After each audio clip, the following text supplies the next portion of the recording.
సొంత లాభము కొంత మానుకో, పొరుగు వానికి తోడుపడవు.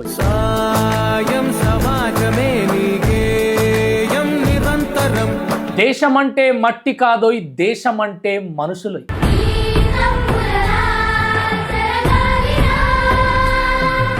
ఈ రోజు సోషల్ మీడియాలో ఇంతమంది గుండెలను గెలుచుకుంటున్నారు. మాకు తెలిసింది మీరు అప్పుడు ఎప్పుడో సోషల్ మీడియా లేకముందే వీళ్ళందరూ గుండెలను. ఈ రోజు ప్రజలు నన్ను దీవించే స్థాయికి నేను వచ్చాను. లక్షల మంది ప్రేమించే స్థాయికి వచ్చాను. ఆకాశం ఇడిసి పెట్టి ముత్తెట్టే పొలము. ఏ లంచ కొడుకులైతే ఇలాంటి పనులకు పాల్పడుతున్నారో నా వరకు రండి, నేను మీకు అన్నగా ఉంటా. ఇలాంటివి ఆపుదాం.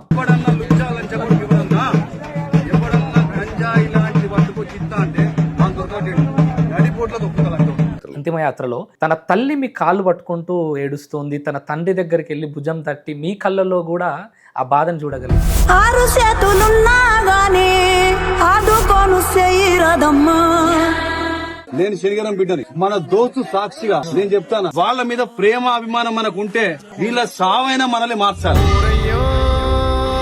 వేదాంత్ బాధ కలుగుతుంది.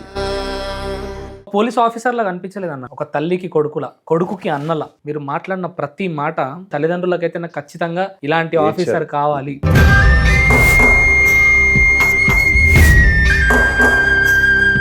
This is for the people, of the people and by the people.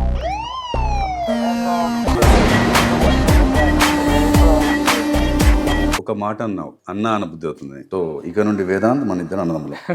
Thank you అన్న, thank you so much. Maoism అనేది విస్తృతంగా ఉన్న సమయం. ప్రజలందరూ వారిని అన్నలు అనేది. ఇప్పుడు నువ్వు నన్ను అన్న అంటున్నావు. బా, అన్న అనే మాటలో ఆదుకునేవాడు.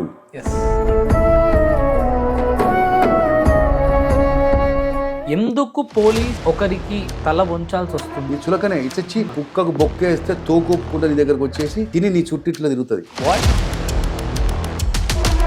పోలీసులు వచ్చి కొడతారు, తిడతారు, భయం మొత్తం బీభత్సం చేస్తారు.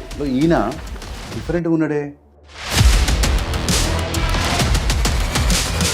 పోలీసులకు అన్నలకు పాము ముంగీస లిటరల్లీ. కానీ అలాంటి అన్నలే ఇలాంటి పోలీస్ రాజకీయ నాయకుడు అవ్వాలి అని ఒక ప్రపోజల్ పెట్టడం అనేది నిజంగా గ్రేట్. నేను చేస్తా, ఇది నా మాట. వారి ఆశయాన్ని నేను 100% నేను ఫుల్ఫిల్ చేస్తాను.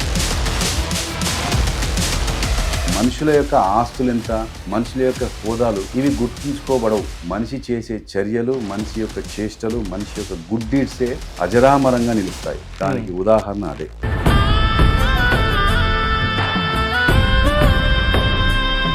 సంపాదన కంటే ఎక్కువ నలుగురు సహాయం చేసినప్పుడు వస్తున్న తృప్తి, ఆనందం వర్ణనాతీతం. రేపు నీ కొత్త బ్యాగ్, ఓకే? మంచి చదువుకుంటావా? ఆ సమస్య నేను తీరుస్తా, ఆ భూమిని నేను మళ్ళీ తీసుకుంటా, నా యొక్క సొంత ఖర్చులతోని స్కూల్ నిర్మిస్తా, నేను చేస్తా. ఇది నా మాట. ఇది మేము మా పోలీసులు కలిపి కట్టుకున్న ఈ గుడి, ఇదే మా బడి అని, దానికి స్కూల్ కి మా బడి అని పేరు పెట్టాను. సిన్సియర్ గా you just go on doing your effort. Definitely universe will listen and it conspires for you, make you to be a successful one. మరి అది ఏందో తెలియదని కాకి బట్ట వేసుకోగానే ఒక దసరా నాడు ఒకసారి ఊహించుకో, వారి యొక్క సంబరాలన్నీ అయిపోయే వరకు పోలీసు రోడ్ల మీద తిరుక్కుంటూ నడి రోడ్డు మీద కుర్చీ వేసుకొని ఈ కాకి డ్రెస్సులు వేసుకొని కనిపిస్తుంది. నలుగురు నాకు నమస్తే పెడితే, నలుగురు నన్ను సార్ అంటే, నలుగురు నాకు గౌరవం ఇస్తే, దానిని కాస్త నేను పెద్ద దొరబాబు లాగా, నేను ఒక నవాబు లాగా, నేను ఒక హీరో లాగా ఫీల్ అవ్వడం అంటే అది మూర్ఖుడి లక్షణం.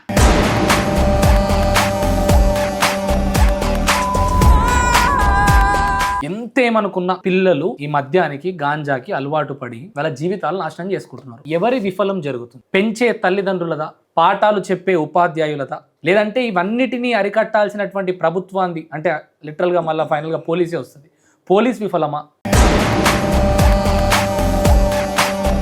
అందరికీ తెలిసిన విషయమే సార్, గాంధీ జయంతి రోజు కూడా ఆల్కహాల్ దొరుకుతుంది బ్లాక్లో. చాలా ఓపెన్ ఫ్యాక్ట్. పోలీసులకు మామూలు ఇస్తే సరిపోతుంది. ఒక ట్రాన్స్ఫర్కి ఎందుకు పోలీస్ అంత భయపడతాడు? ఎందుకు పోలీస్ నిజాయితీగా ఉంటే ట్రాన్స్ఫర్స్ ఎక్కువ వస్తాయి? మనం చేసే చర్యలు కొంతమంది నచ్చవు. ఈ యొక్క సమాజంలో, ఈ యొక్క వ్యవస్థలో మాట నెగ్గాలనే విషయంలో ఎవరి లాబింగ్ వాళ్ళు చేసుకుంటూ పోతుంది. చీరా జాకెట్టుకు సారా ప్యాకెట్కు నీ ఓటును అమ్ముకొని నీ 5 సంవత్సరాల భవిష్యత్తును డిజర్వ్ కాని వ్యక్తుల చేతుల్లో పెట్టకు. బ్యాలెట్ ద్వారా కాదు, బుల్లెట్ ద్వారానే రాజ్యాధికారం స్థాపిస్తాం.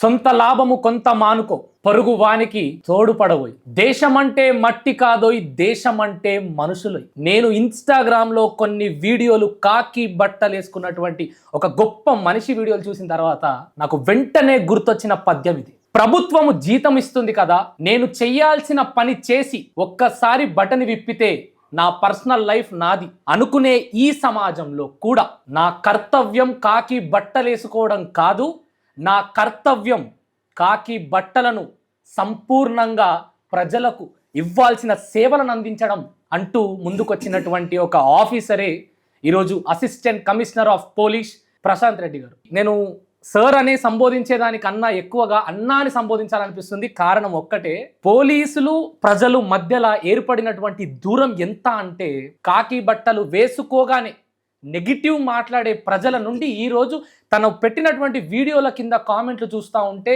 వారే వా, ఇలాంటి ఆఫీసర్ కదా ప్రజలకు కావాల్సింది అనిపిస్తుంది. 1996 batch sub inspector of police గా మొదలైన తన జీవితం ఈరోజు assistant commissioner of police Kazipet. నమస్తే సార్. దీనికన్నా గొప్పగా నేను ఇంట్రడక్షన్ ఇప్పటి వరకు వేదాంత్ మీడియాలో ఎవరికి ఇవ్వలేదు సార్. నా హార్ట్ చాలా ఫుల్ఫిల్ అయింది సార్ మిమ్మల్ని చూడగానే, మీ వీడియోస్ చూడగానే. సార్, ఫస్ట్ మీ కుటుంబ నేపథ్యం నుండి మొదలుపెట్టి చాలా విషయాలు ఉన్నాయి సార్ మాట్లాడడానికి. ప్లీజ్. ఒక మాట అన్నావు, అన్న అనబుద్ధి అవుతుంది. ఎస్, ఇక్కడ నుండి మనం అన్నదమ్ములం. Thank you so much. ఎందుకంటే మన సమాజంలో మనకు ఉండాల్సిన బాంధవ్యాలు, బంధాలు అన్నదమ్ముల్లాగా ఉండాలి. ఎందుకంటే మనం ప్రతిజ్ఞ చేస్తుంటే చిన్నప్పుడు భారతీయులందరూ మన సోదరి మనని చెప్పి అంటాం. సో అదే ముఖ్యం, అదే సంబంధం. సో ఇక నుండి వేదాంత్ మన ఇద్దరు అన్నదమ్ములం. థ్యాంక్ యూ అన్న, థ్యాంక్ యూ సో మచ్. ఇక నువ్వు అంటున్నట్టుగా అంత పెద్ద గొప్ప విశేషాలు, గొప్ప కార్యక్రమాలు ఏమీ తలపెట్టలే. సాదాసీదాగా, సాధారణంగా గ్రామీణ నేపథ్యం నుండి వచ్చిన నేను ప్రజల యొక్క కష్ట సుఖాలు, ఇబ్బందులు, ప్రజలకు, ఈ సమాజానికి పోలీసు వ్యవస్థ పట్ల ఉన్న అభిప్రాయాలు, భావాలు ఎలా ఉంటాయో నేను క్షుణ్ణంగా చూసిన వాడిని. చిన్నప్పటి నుండి ప్రభుత్వ పాఠశాలలో చదువుకుంటూ నా పూర్తి విద్యాభ్యాసం అంతా ప్రభుత్వ పాఠశాలలోనే చదువుకున్నాను. మా అమ్మమ్మ పెంపకం నాది. హనంకొండకు వచ్చాను, హనంకొండలో గ్రాడ్యుయేషన్ వరకు చేశాను.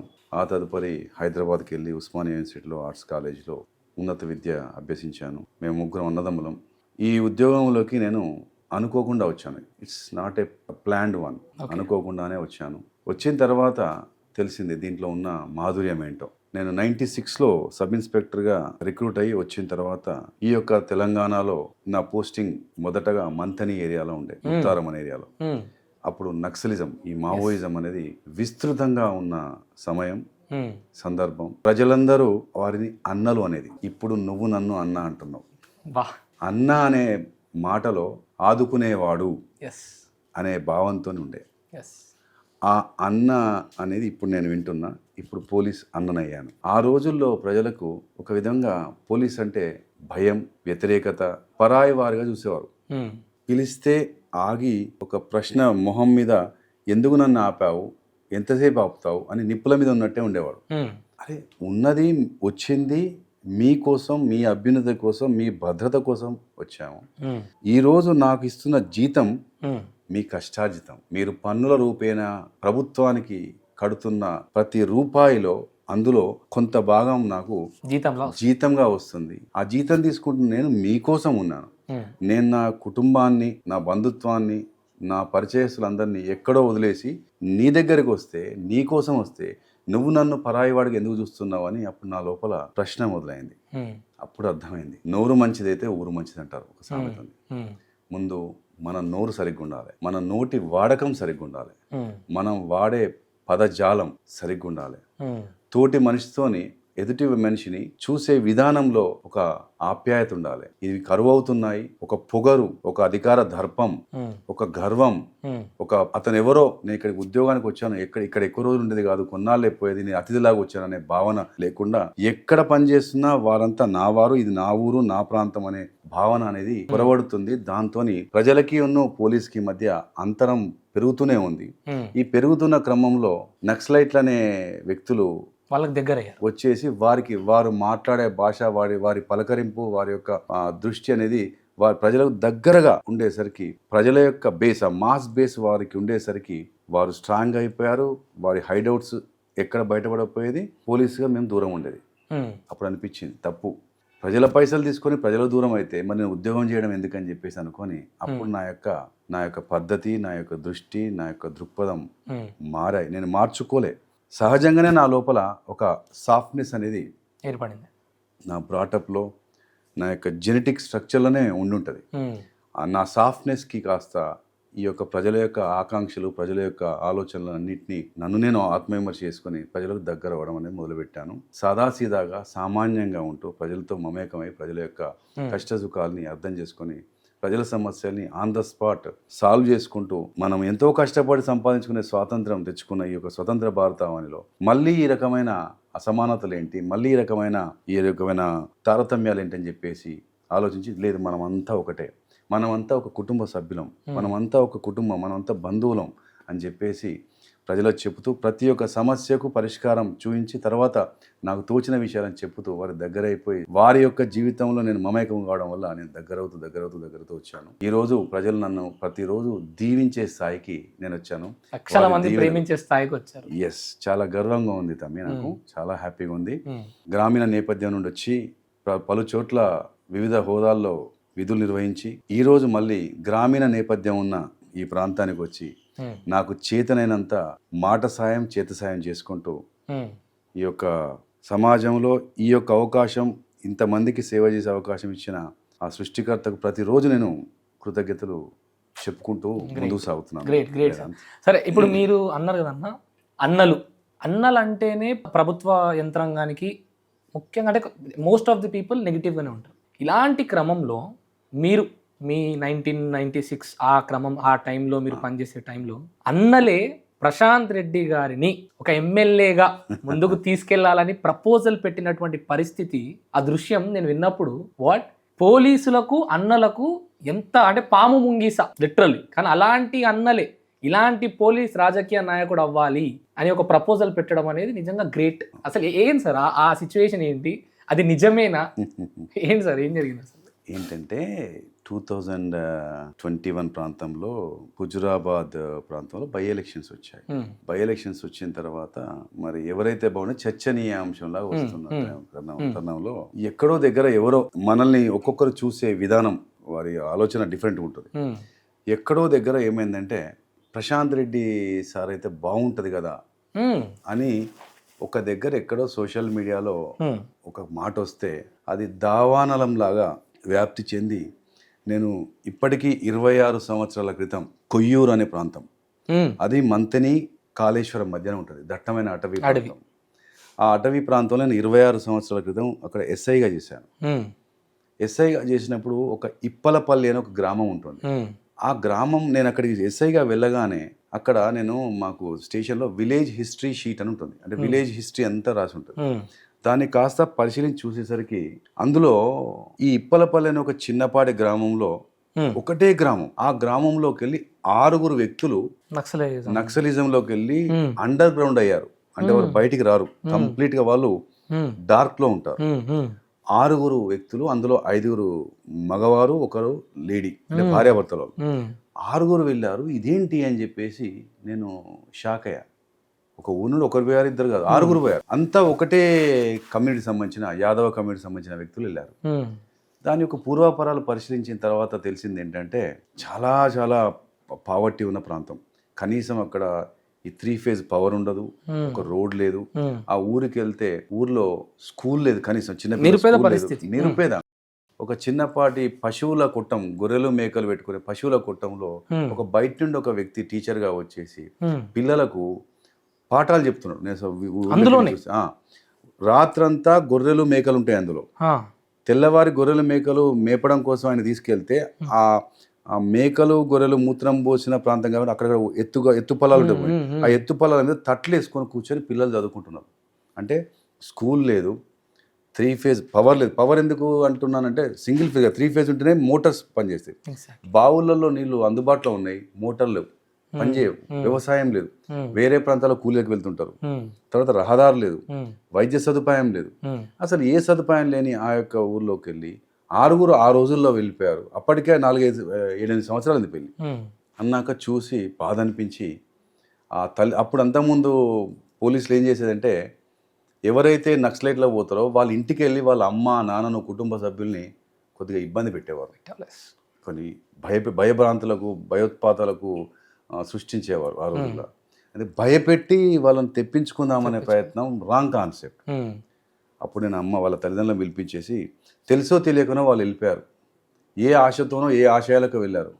వాళ్ళు వెళ్ళిన వాళ్ళ ఆశయాలు బాగున్నాయి కానీ వారు అనుసరించే విధానం అది కాదు, ఈ సాయుధ పోరాటం కాదు, అది కరెక్ట్ కాదు. వాళ్ళు తెలిసి తెలియకపోయారు కాబట్టి వాళ్ళని రమ్మనండి, వారిని తిట్టకండి, వారిని ఏమనకండి, నేను వారికి ఉన్నాను అండగా, నేను వారి యొక్క మంచి చెడులు చూసుకుంటాను.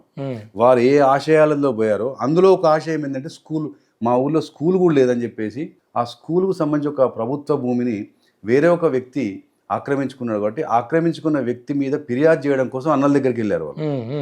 ఆ విషయం తెలిసిన పోలీసులు ఎప్పుడైతే ఊర్లోకి వచ్చారో భయపడి అటే వెళ్ళిపోయారు.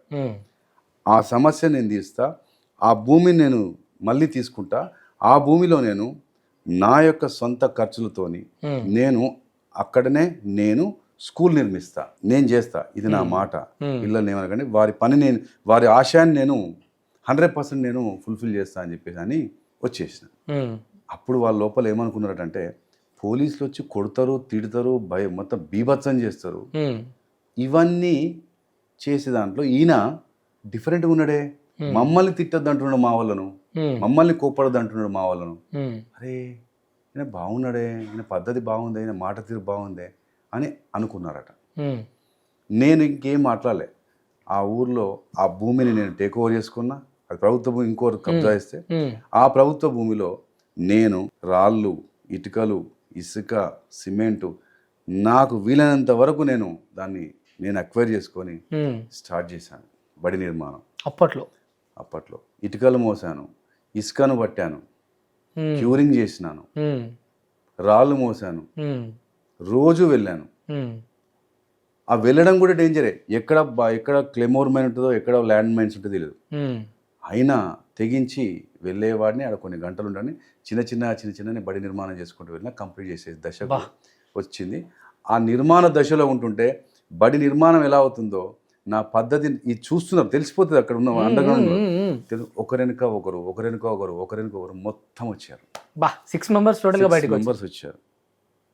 అప్పుడు దానికి ఇది మేము మా పోలీసులు కలిపి కట్టుకున్న ఈ గుడి, ఇదే మా బడి అని దానికి స్కూల్కి మా బడి అని పేరు పెట్టాను ఆ రోజు. అప్పుడు ఆ రోజుల్లో జిల్లా కలెక్టర్ సుమితా దావ్రా ఐఏఎస్ ఉండే, ఆ తర్వాత జిల్లా ఎస్పీ ఆర్ఎస్ ప్రవీణ్ కుమార్ గారు ఉండే. వారికి అప్పుడు చెప్పిన తర్వాత ఇది చిన్న విషయం కాదు, it's most successful event and ఇది ఒక ఎపిసోడ్, దీన్ని చిన్నగా కాదు, ఇది అసాధారణమైన పని, దీన్ని అసాధారణంగా చేద్దామని చెప్పేసి ఆ రోజు గొప్ప కార్యక్రమం చేయడం జరిగింది. దాంతో ఆ ఊరి ప్రజలు నన్ను విపరీతంగా ఇష్టపడి ఆ ఊరే కాకుండా చుట్టుపక్కల మొత్తం గ్రామాల్లో విస్తరించి నాకు వారికి వాళ్ళ పెళ్ళిళ్ళకు అక్కడ ఉన్న కొంతమంది వ్యక్తుల చావులకు మంచికి చెడుకు నేను వారి బంధువులను నన్ను పిలిపించుకునే స్థాయికి వెళ్ళిపోయాను. అప్పుడు 21లో బై ఎలక్షన్స్ వచ్చిన టైంలో నా పేరు ఎవరో ఎక్కడో డిస్కషన్ వచ్చింది. అది కాస్త వైరల్ అయి వారి చెవిలో పడితే వారు ఎవరేంటి అసలు, ఎందుకంటే ఏమీ వసతులు లేనప్పుడు ఒక రహదారి నిర్మించాడు, ఒక స్కూల్ కట్టించాడు, మమ్మల్ని ఈ రకంగా చూసుకున్నాడు, ఈరోజు మా ఊరికి కలొచ్చింది, 3 ఫేజ్ పవర్ వచ్చింది, ఇవన్నీ ఒక ఎస్ఐగా ఉన్న మనిషి ఇన్ని చేసినప్పుడు ఇలాంటి వ్యక్తి అయితే బాగుండని చెప్పేసి వారికి అనిపించి వారు ఇలాంటి వ్యక్తి కావాలని చెప్పేసి అన్నప్పుడు వారందరూ ముందుకు వచ్చి ఒక ప్రెస్ మీట్ పెట్టి నాన్న హడావిడి చేశారు. ఏదేమైనా నన్ను అంత గుర్తుంచుకున్నందుకు, నా పట్ల అలాంటి అభిమానం వాళ్ళకు ఉన్నందుకు నా యొక్క జన్మ ధన్యమైంది. నాకు చాలా తృప్తిగా ఉంది. తర్వాత ఏమంటా అంటే మనుషుల యొక్క ఆస్తులు ఎంత, మనుషుల యొక్క హోదాలు ఇవి ముఖ్యం కాదు, ఇవి గుర్తుంచుకోబడవు. మనిషి చేసే చర్యలు, మనిషి యొక్క చేష్టలు, మనిషి యొక్క గుడ్ డీడ్సే అజరామరంగా నిలుస్తాయి. దానికి ఉదాహరణ అదే. యాక్చువల్గా ఇంట్రడక్షన్లో నేను మిమ్మల్ని అన్నా అని పిలవడము, ఆ అన్నా అనే పదానికి ఇప్పుడు సంపూర్ణత వచ్చింది ఈ స్టోరీ విన్న తర్వాత. ఎందుకంటే అసలు అంటే అన్నలు ఎవరో కాదు, మనలో నుంచి మొదలయ్యి వాళ్ళు ఏదో ఒక విప్లవ భావంతో వెళ్ళినటువంటి వాళ్ళే అన్నలు. ఎస్, వాళ్ళ మనసుని కూడా కదిలించి, అంటే ఈ రోజు సోషల్ మీడియాలో ఇంతమంది గుండెలను గెలుచుకుంటున్నారు, కానీ ఈ రోజు మాకు తెలిసింది మీరు అప్పుడు ఎప్పుడో సోషల్ మీడియా లేకముందే వీళ్ళందరూ గుండెలను గెలుచుకున్నారు. వారి ఉండే ఇంత సిద్ధాంతం, బ్యాలెట్ ద్వారా కాదు బుల్లెట్ ద్వారానే రాజ్యాధికారం స్థాపిస్తామని చెప్పేసి వారి స్లోగన్స్ ఉంటాయి. అంటే వాళ్ళు బుల్లెట్ మీదనే ఎక్కువ నమ్మకాన్ని పెట్టుకున్నారు, ఎస్ బ్యాలెట్ కాదని. ఎస్ అలాంటి వాళ్ళు బుల్లెట్ కాదు బ్యాలెట్ అని చెప్పేసి అనే స్థాయికి వచ్చింది. ఎస్ ఇప్పుడున్న పరిస్థితుల్లో కూడా కంప్లీట్ గా అందరూ జనజీవన స్రవంతిలోకి కలుస్తున్నారు. చాలా ఇది ఒక శుభ పరిణామం. గ్రేట్. అంటే ప్రతిరోజు జాతీయ గీతం, అసలు ఈ కాన్సెప్ట్ని, అంటే ఇది చాలా సర్వసాధారణమైన విషయమే. ఒక ఇండిపెండెన్స్ డేకో ఒక రిపబ్లిక్ డేకో మన జాతీయ గీతం కాదు, ప్రతిరోజు పాడాలి అనే ఒక కాన్సెప్ట్ని ఎందుకు తీసుకొని రావాల్సి వచ్చింది? అంటే అంత దౌర్భాగ్య పరిస్థితిలో మనం ఉన్నామా? ప్రతిరోజు గుర్తు చేసుకోవాలని గుర్తు చేయాలా? వేదాంత్ చాలా మంచి విషయాన్ని ఎక్స్ప్రెస్ చేశావు. నేను 2017 అంటే ఇప్పటికీ దాదాపు 9వ సంవత్సరం. నేను జమ్మికుంట అని కరీంనగర్ జిల్లాలో ఉన్న జమ్మికుంట ప్రాంతంలో నేను ఇన్స్పెక్టర్గా నేను విధులు నిర్వర్తిస్తున్నాను. ఆ సమయంలో నేను అప్పుడు 2017 ఆగస్ట్ 15 నాడు ఆ పట్టణం మొత్తం, ఇట్స్ ఏ మున్సిపాలిటీ, దాదాపు 50,000 జనాభా ఉన్న పట్టణం. 15th ఆగస్ట్ 2017లో ప్రతిరోజు ప్రతి చోట ప్రతి కూడల్లో పబ్లిక్ ప్లేస్లో నిత్యం జాతీయ గీతాలాపన చేయాలని ఒక ఆలోచనను అక్కడి ప్రజలకు ముందస్తుగా చెప్పి వారి అభిప్రాయాలన్నింటినీ సేకరించి వారి అంగీకారం పొందిన తర్వాత నిత్యం జాతీయ గీతాలాపన కార్యక్రమాన్ని ప్రారంభించాను. అక్కడ ఇప్పటికీ దేదీప్యమానంగా అఖండ దీపంలో నిత్య జాతీయ గీతాలాపన నడుస్తూనే ఉంది. ఆ యొక్క పట్టణాన్ని, ఆ ప్రదేశాన్ని ఆదర్శంగా తీసుకొని దేశంలో చాలా చోట్ల నిత్యం జాతీయ గీతాలాపన కార్యక్రమం అనేది చాలా చోట్ల నడుస్తుంది. నువ్వు అన్నట్టు అది పెద్ద విశేషం కాదు. ఒక 52 సెకండ్ల నిడివి ఉన్న జాతీయ గీతాలాపన, విశ్వకవి రవీంద్రనాథ్ ఠాగూర్ రచించిన జాతీయ గీతాన్ని ఎందుకు ఆలాపించాలి ప్రతిరోజు అంటే, మన దేశాన్ని వివిధ రకాల పూలన్నిటినీ ఒక దారంతోని కడితే ఎలా మాలవుతుందో, వివిధ సంస్కృతులు, వివిధ భాషలు, వివిధ భౌగోళిక పరిస్థితుల యొక్క ఈ అఖండ భారతావనిలో ఇవన్నిటిని కట్టిపడేసే ఒక దారం లాంటి గేయమే జాతీయ గీతం. మన దేశంలో ప్రతి ఒక్కరిలో గనుక అపారమైన దేశభక్తి, దేశం అంటే మమకారం, ప్రేమ, గౌరవం, అభిమానం, ఇష్టం అనేది ప్రతి ఒక్క పౌరుల్లో గనుక నిజంగా నిక్షిప్తమై ఉంటే ఈ దేశం అమెరికా, చైనా అయింది వాటిని మించి 100 రెట్లు ఉన్నత స్థాయికి పోగలుగుతుంది. ఎందుకంటే కావాల్సింది దేశభక్తి. నేషన్ ఈజ్ ఫస్ట్, తర్వాత నీ ఇండివిజువల్ ఇంట్రెస్ట్. ఆ నేషన్ గురించి ప్రతిరోజు మనం కనుక స్మరించుకుంటే దేశం తల వంచుకునే పరిస్థితి మనం ఎవరూ తీసుకురాము. నా పక్కన ఉన్న వ్యక్తి, నా ఇంటి పక్కన, నా ఇంటి ముందు, నా ఇంటి చుట్టుపక్కల, నా పొలం పక్కన, నా వాడ పక్కన ప్రతి వ్యక్తి ఎవరు?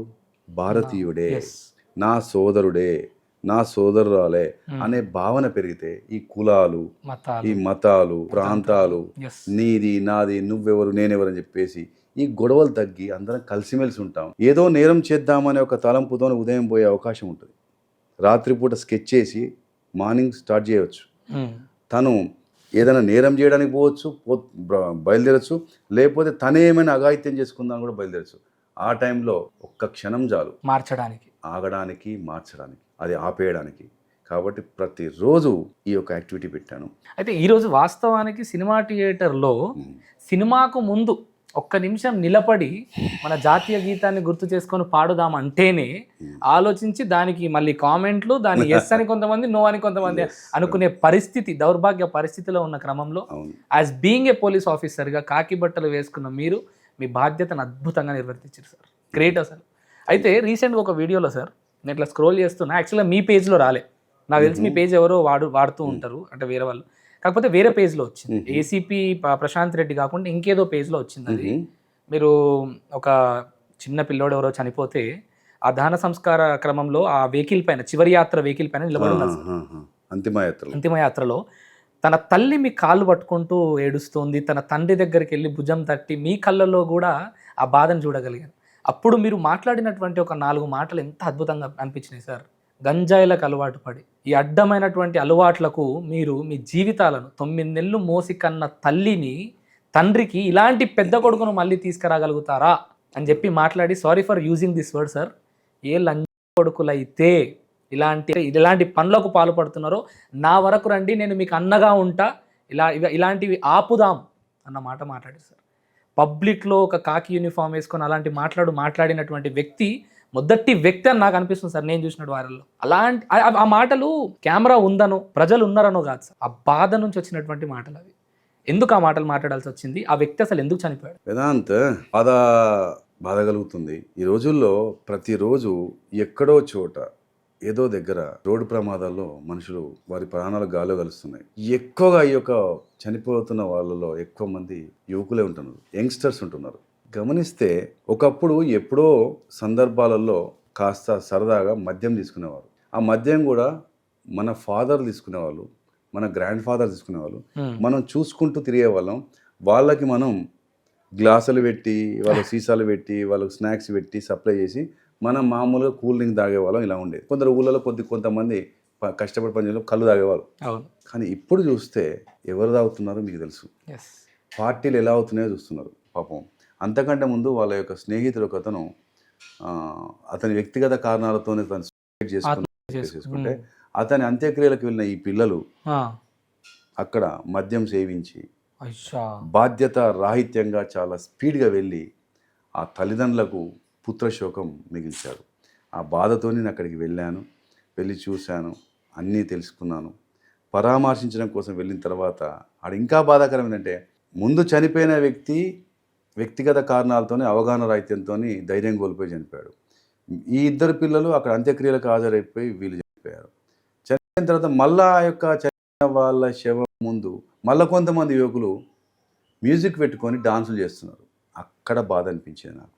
అలా వీళ్ళు కూడా తాగి అప్పుడు నేను అందరితో మాట్లాడాను. అక్కడ శవం ముందు శవం సాక్షిగా నేను అన్న ప్రతి మాటను గుర్తుంచుకున్నాను. అక్కడ వాళ్ళతో అందరితో మాట్లాడాను. నేను వాళ్ళ మొహాలు గమనించాను, చూశాను. చాలామంది మొహాల్లో ఒక విధమైన ఆత్మవిమర్శ, అంతర్మదం స్టార్ట్ అనేది గమనించాను. అక్కడ ఉన్న అమ్మలు, తల్లులు అంత అన్నారు. చెప్పాను వాళ్ళకు, నీ తల్లి ఉదయం పూట నువ్వు ఇంకా మంచం మీదకి వెళ్ళి లేవవు. ఎందుకంటే సారు, నువ్వు పెద్ద సారు, నువ్వు సారు రాత్రిపూట లేటుగా వచ్చి పడుకుంటావు. సారు లేవవు. నువ్వు లేవక ముందే తను తయారైపోయి నువ్వు తినడం కోసం అన్ని ఏర్పాటు చేసి, నీ తండ్రికి రెడీ చేసి, నీకు తయారు చేసి అన్ని పెట్టేసి అక్కడ పెట్టి తినేటి అన్ని పెట్టేసి తను కూలికి వెళ్తుంది. ఎంత కోసం? 500 రూపాయల కోసం. ఒక నెలసరి, ఒక రోజు యొక్క ఎంత తనకు వచ్చే కూలి 500 రూపాయల కూలీ కోసం ఇంట్లో చేసి తనకు ఉదయం పూట పోయి సాయంత్రం పూట వరకు అక్కడే ఉండి, ఎండలో వానలో అక్కడనే ఉండి మళ్ళీ సాయంత్రం వచ్చి మళ్ళీ ఇల్లును మళ్ళీ సర్దిద్దుకునే పని చేసుకుంటున్న తల్లులకు మీకు ఎందుకు తల్లి పడే కష్టం అర్థమవుతలేదు?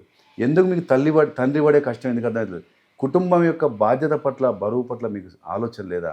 ఎందుకు ఇట్లా అయిపోతుంది? ఎందుకు జీవితాలు నాశనం చేసుకుంటున్నారు? ఈ దేశం ప్రపంచ దేశాల్లో ఎక్కడ లేనంత యువత ఉందని గర్వంగా చెప్పుకుంటున్నాం మనం. ఇలాంటి యువతన మనకు కావాల్సింది, ఇలాంటి యువతన మనకు ఉండాల్సింది, ఇలా ఉండాలని చెప్పేసి నేను ఆ పిల్లలందరితో మాట్లాడాను. నాకు నమ్మకం ఉంది, ఆశ ఉంది. ఎందుకంటే మనిషికి ఆశ ఉండాలి. ఆ పిల్లలు నేను అన్న మాటలు అందరూ విన్నారు. నాకేం నమ్మకం ఉందంటే, డెఫినెట్గా మనం వాళ్ళ యొక్క మనసుల్లో వాళ్ళ యొక్క మానసిక స్థితిని మార్చగలనే నమ్మకం ఉంది. ఎందుకంటే నమ్మకం మనిషి జీవితాన్ని నిలుపుతుంది. కాబట్టి ఆ నమ్మకంతోనే ముందు పోతాను. డెఫినెట్గా ఎవరైతే అలవాట్లు చేసుకున్నారో ఆ అలవాట్లు చేసుకున్న వ్యక్తులతోనే నేను మార్పించే ప్రయత్నం చేద్దామని, వారే నాకు ఇన్ఫార్మర్స్గా తయారు కావాలని, వారి ద్వారానే ఆ యొక్క ఏరియాలో ఈ యొక్క మత్తు విషయంలో సమూలమైన మార్పు తీసుకురావడం కోసం నేను డెఫినెట్గా ప్రయత్నం చేస్తాను. ఒక చిన్న పాప స్కూల్కి వెళ్తుంటే సడన్గా మీరు వెళ్ళి ఏం కావాలి నీకు ఏం కావాలని అడుగుతారు. దాదాపు 15 లక్షల మంది ఆ వీడియోని చూసారు. అవును. పాపకి నెక్స్ట్ డే మీరు వెళ్ళి స్కూల్ బ్యాగ్ అదిదో ఇప్పిస్తారు. అందరికీ తెలిసింది ఈ విషయం అయితే, చాలా మందికి తెలియని విషయం ఏంటంటే, ఇంకొంతమంది పిల్లలను కూడా మీరు చదివిపిస్తున్నారంట.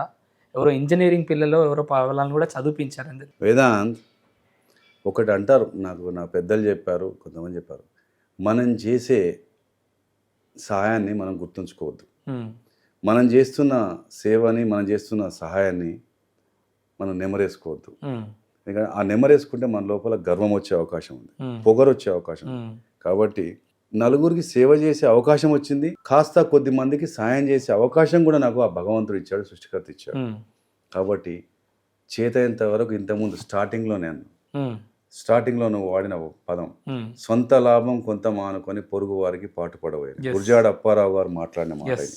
ఎస్ కాబట్టి ఎంతసేపు సొంత లాభం అని కాకుండా కొంతలో కొంత ఇతరులకు సాయం చేయాలి, చేదోడు వాదోడుగా ఉండాలి. అదే మనిషి యొక్క కనీస కర్తవ్యంగా ఫీల్ అయిపోయి నాకు చేతనంత వరకు చేసుకుంటూ ఉమ్, ఉన్నాను, ఇక ముందు కూడా చేస్తాను. ఉమ్, ఎందుకంటే నువ్వు ఒకరోజు నీకు ₹1,00,000 నీకు ఆదాయం వస్తే ఉమ్, ఎలా ఉంటుంది? ఒక 10 మందికి నువ్వు సాయం చేసినప్పుడు వాళ్ళ కళ్ళల్లో తృప్తి, వారి కళ్ళు మాట్లాడుతున్న భాషను అర్థం చేసుకునే శక్తి నీకుంటే, ఉమ్, వారు చూపిస్తున్న కృతజ్ఞత, ఉమ్, వారు ఇస్తున్న మన పైన ఇస్తున్న దీవెనలు, ఆశీస్సులు ఉమ్, ఎలా ఉంటాయి ఒకసారి పోల్చుకుంటే, ఉమ్, సంపాదన కంటే ఎక్కువ నలుగురు సహాయం చేసినప్పుడు వస్తున్న తృప్తి, ఆనందం వర్ణనాతీతం.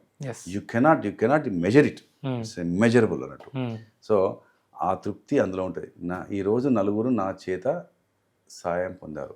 ఈరోజు ఒక నలుగురి మొహాల్లో నా యొక్క పని వల్ల, నా యొక్క మాట వల్ల, నా చేత సాయం వల్ల, నా మాట సాయం వల్ల నలుగురి మొహాల్లో పోగొట్టుకున్న చిరునవ్వును తెప్పించుకున్నాను. ఉమ్, నేను చూశాను, ఆ కళ్ళు నాతో మాట్లాడే, ఆ కళ్ళ భాష నాకు అర్థమైంది. ఉమ్, ఎదుటి వ్యక్తి నేను చేసిన పని వల్ల తను తృప్తిగా ఉన్నాడు. ఆ కళ్ళు మనల్ని thanks sir, thank you, God bless you అన్న మాటలు నాకు అనిపిస్తాయి, వినొస్తాయి. ఉమ్, ఆ తృప్తిలో ఉన్నాను. ఉమ్, కాబట్టి చేసింది ఏదైనా మనం మర్చిపోవాలి. లబ్ధి పొందిన వారు గుర్తుంచుకోవచ్చు, గుర్తుంచుకోకపోవచ్చు.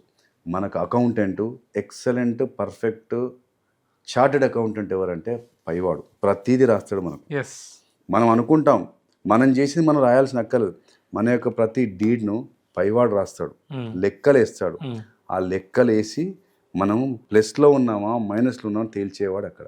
ఉమ్, మనము ఊహించని వ్యక్తిగా మనం ఒకరికి సాయం చేయాలి, వారు ఊహించని వ్యక్తిగా మనం పోయి సాయం చేయాలి. మనకు ఊహించని వ్యక్తి రూపంలో మనకు తిరిగి మనకు దేవుడు మన కష్టాలలో, మనకు అవసరాల్లో డెఫినెట్గా మనకు సాయం చేస్తాడు.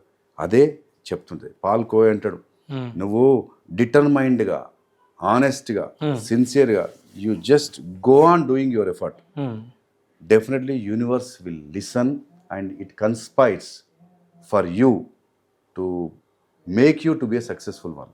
ఉమ్, సృష్టి మనకు ఎప్పుడు మనకు అండగా ఉంటుంది. Exactly. కారణం మనం చేసే చర్యల యొక్క ఫలితం. Hmm. కాబట్టి we should go on doing something, we should go on giving back something to the society. We should make and we should bring back the cheers last by the people with our effort. So Great. It should be our daily మన యొక్క activity should become our behaviour. Exactly. అలా ఉండాలి. అది it's my feeling. ఈ రోజున్న సిచ్యువేషన్లో మరి అది ఏందో తెలియదని కాకి బట్ట వేసుకోగానే ఒక తెలియని గర్వం. ఈ విధంగా నడుస్తున్నటువంటి క్రమంలో ఒక ఫార్మర్ దగ్గరికి మీరు వెళ్ళి ఈ విధంగా కాల్చొద్దు, ఇది తప్పు, ఇంకో వీడియో చూస్తేనేమో ఇంకో ఫార్మర్ దగ్గరికి వెళ్ళి అసలు ఏం చేస్తున్నారు అంత ఇద్దరు, అంటే వాళ్ళ అసలు హైలైట్ ఏంటంటే వాళ్ళ పిల్లలు, ఒకరు డాక్టర్, ఒకరు ఇంజనీర్. ఎస్, సహజంగా పోలీస్కు గర్వం అనేది అంటే యాక్చువల్గా పోలీస్కు గర్వం ఉండదు. ఏంటంటే పోలీస్కి ఈ యొక్క చట్టాలు ఇస్తున్న యొక్క అవకాశాన్ని, చట్టాలు ఇస్తున్నది it's a law enforcement agency. అంటే ఎదుటి వ్యక్తిని తప్పు అని క్వశ్చన్ చేసి ఆపే అధికారం, అవకాశం లా ఎన్ఫోర్సింగ్ ఏజెన్సీ అయిన మాకు ఇచ్చింది. రోడ్డు మీద ఆగు అని చెప్పేసే అవకాశం, ఆ ప్రివిలేజ్ మాకు వచ్చింది. వచ్చిన ప్రివిలేజ్ని నేను చెప్తే ఎక్కడోళ్ళు అక్కడ ఆగుతారు అని అనుకుంటే నా మూర్ఖత్వమే. అలాగే నువ్వు తప్పు చేస్తున్నావు అనేది నాకు ప్రివిలేజ్ వచ్చింది, చట్టం ఇచ్చిన ప్రివిలేజ్. దాన్ని చూసినావా, నేను ఎవరిని పడితే వాళ్ళను తప్పనగలుగుతున్నాను, నిన్ను అరెస్ట్ చేస్తున్నాను, నేను అదుపులో తీసుకుంటున్నాను అంటే చూసినావా, అతను పోతుంటే అతని స్వేచ్ఛను కట్టెలు చేసి పట్టుకొచ్చిన పోలీసు. ఇది సమాజంలో జరగబోయే నేరాన్ని, ఇంపెండింగ్ డేంజర్ని, జరిగిన నేరం విషయంలో దోషిని, లా అండ్ ఆర్డర్ను మెయింటైన్ చేసే క్రమంలో మేము చేస్తున్న విధులలో ఈ యొక్క కర్తవ్యాలను చేస్తుంటే దానిని నేను వ్యక్తిగతంగా నేను హీరోలాగా ఫీల్ అయిపోయి నలుగురు నాకు నమస్తే పెడితే, నలుగురు నన్ను సార్ అంటే, నలుగురు నాకు గౌరవిస్తే దానిని కాస్త నేను ఒక పెద్ద దొరబాబులాగా, నేను ఒక నవాబులాగా, నేను ఒక హీరోలాగా ఫీల్ అవ్వడం అంటే అది మూర్ఖుడి లక్షణం. సో దాంట్లో కొంతమంది తెలిసేదిలో కొంతమంది ఉంటారు, కానీ అల్టిమేట్గా మార్పు వచ్చింది. ఎందుకంటే సమాజంలో ఎడ్యుకేటెడ్ పీపుల్ వస్తున్నారు. ఇప్పుడు క్రిటిసైజ్ చేస్తున్న వాళ్ళే రేపు పోలీసులు అవుతుంటారు. పోలీసులు అయినాక వాళ్ళు క్రిటిసైజ్ చేసిన వాళ్ళు వాళ్ళ యొక్క భావాలు మంచిగానే ఉంటాయి కదా, వాళ్ళు రేపు మంచి వాళ్ళు అవుతారు.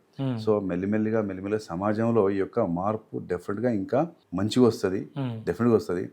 ఫ్రెండ్లీగా ఉండడం, ఫ్రెండ్లీగా మంచి వాళ్ళకి ఎప్పుడు ఫ్రెండ్లీగానే ఉండాలి, చెడ్డ వాళ్ళకి ఎప్పుడు అన్ఫ్రెండ్లీగానే ఉండాలి. సో ఏదున్నా కూడా పోలీసు కాస్త ఏంటంటే నోటి దురుసు అనేది ఒకటి ఎక్కువ ఉన్నది. ఎందుకంటే వాళ్ళ వ్యక్తిగత జీవితంలో ఇబ్బందులు కావచ్చు, పని భారం ఎక్కువై కావచ్చు, లిమిటేషన్స్ ఉండి కావచ్చు, విసుక్కొని కొందరు అండ్ వాళ్ళు చేస్తున్నటువంటి డ్యూటీ క్రమంలో ఈ చెడ్డ వాళ్ళని చూసి అదే అవుతుంటారు. అయితే నెగటివ్ కోణంలో కాకుండా పాజిటివ్ కోణంలో పోతే వేదాంత్ రియల్గా చెప్తున్నాను, నేను డిపార్ట్మెంట్లో ఉన్నాను వెనకేసుకొస్తున్నాను అనుకోవద్దు.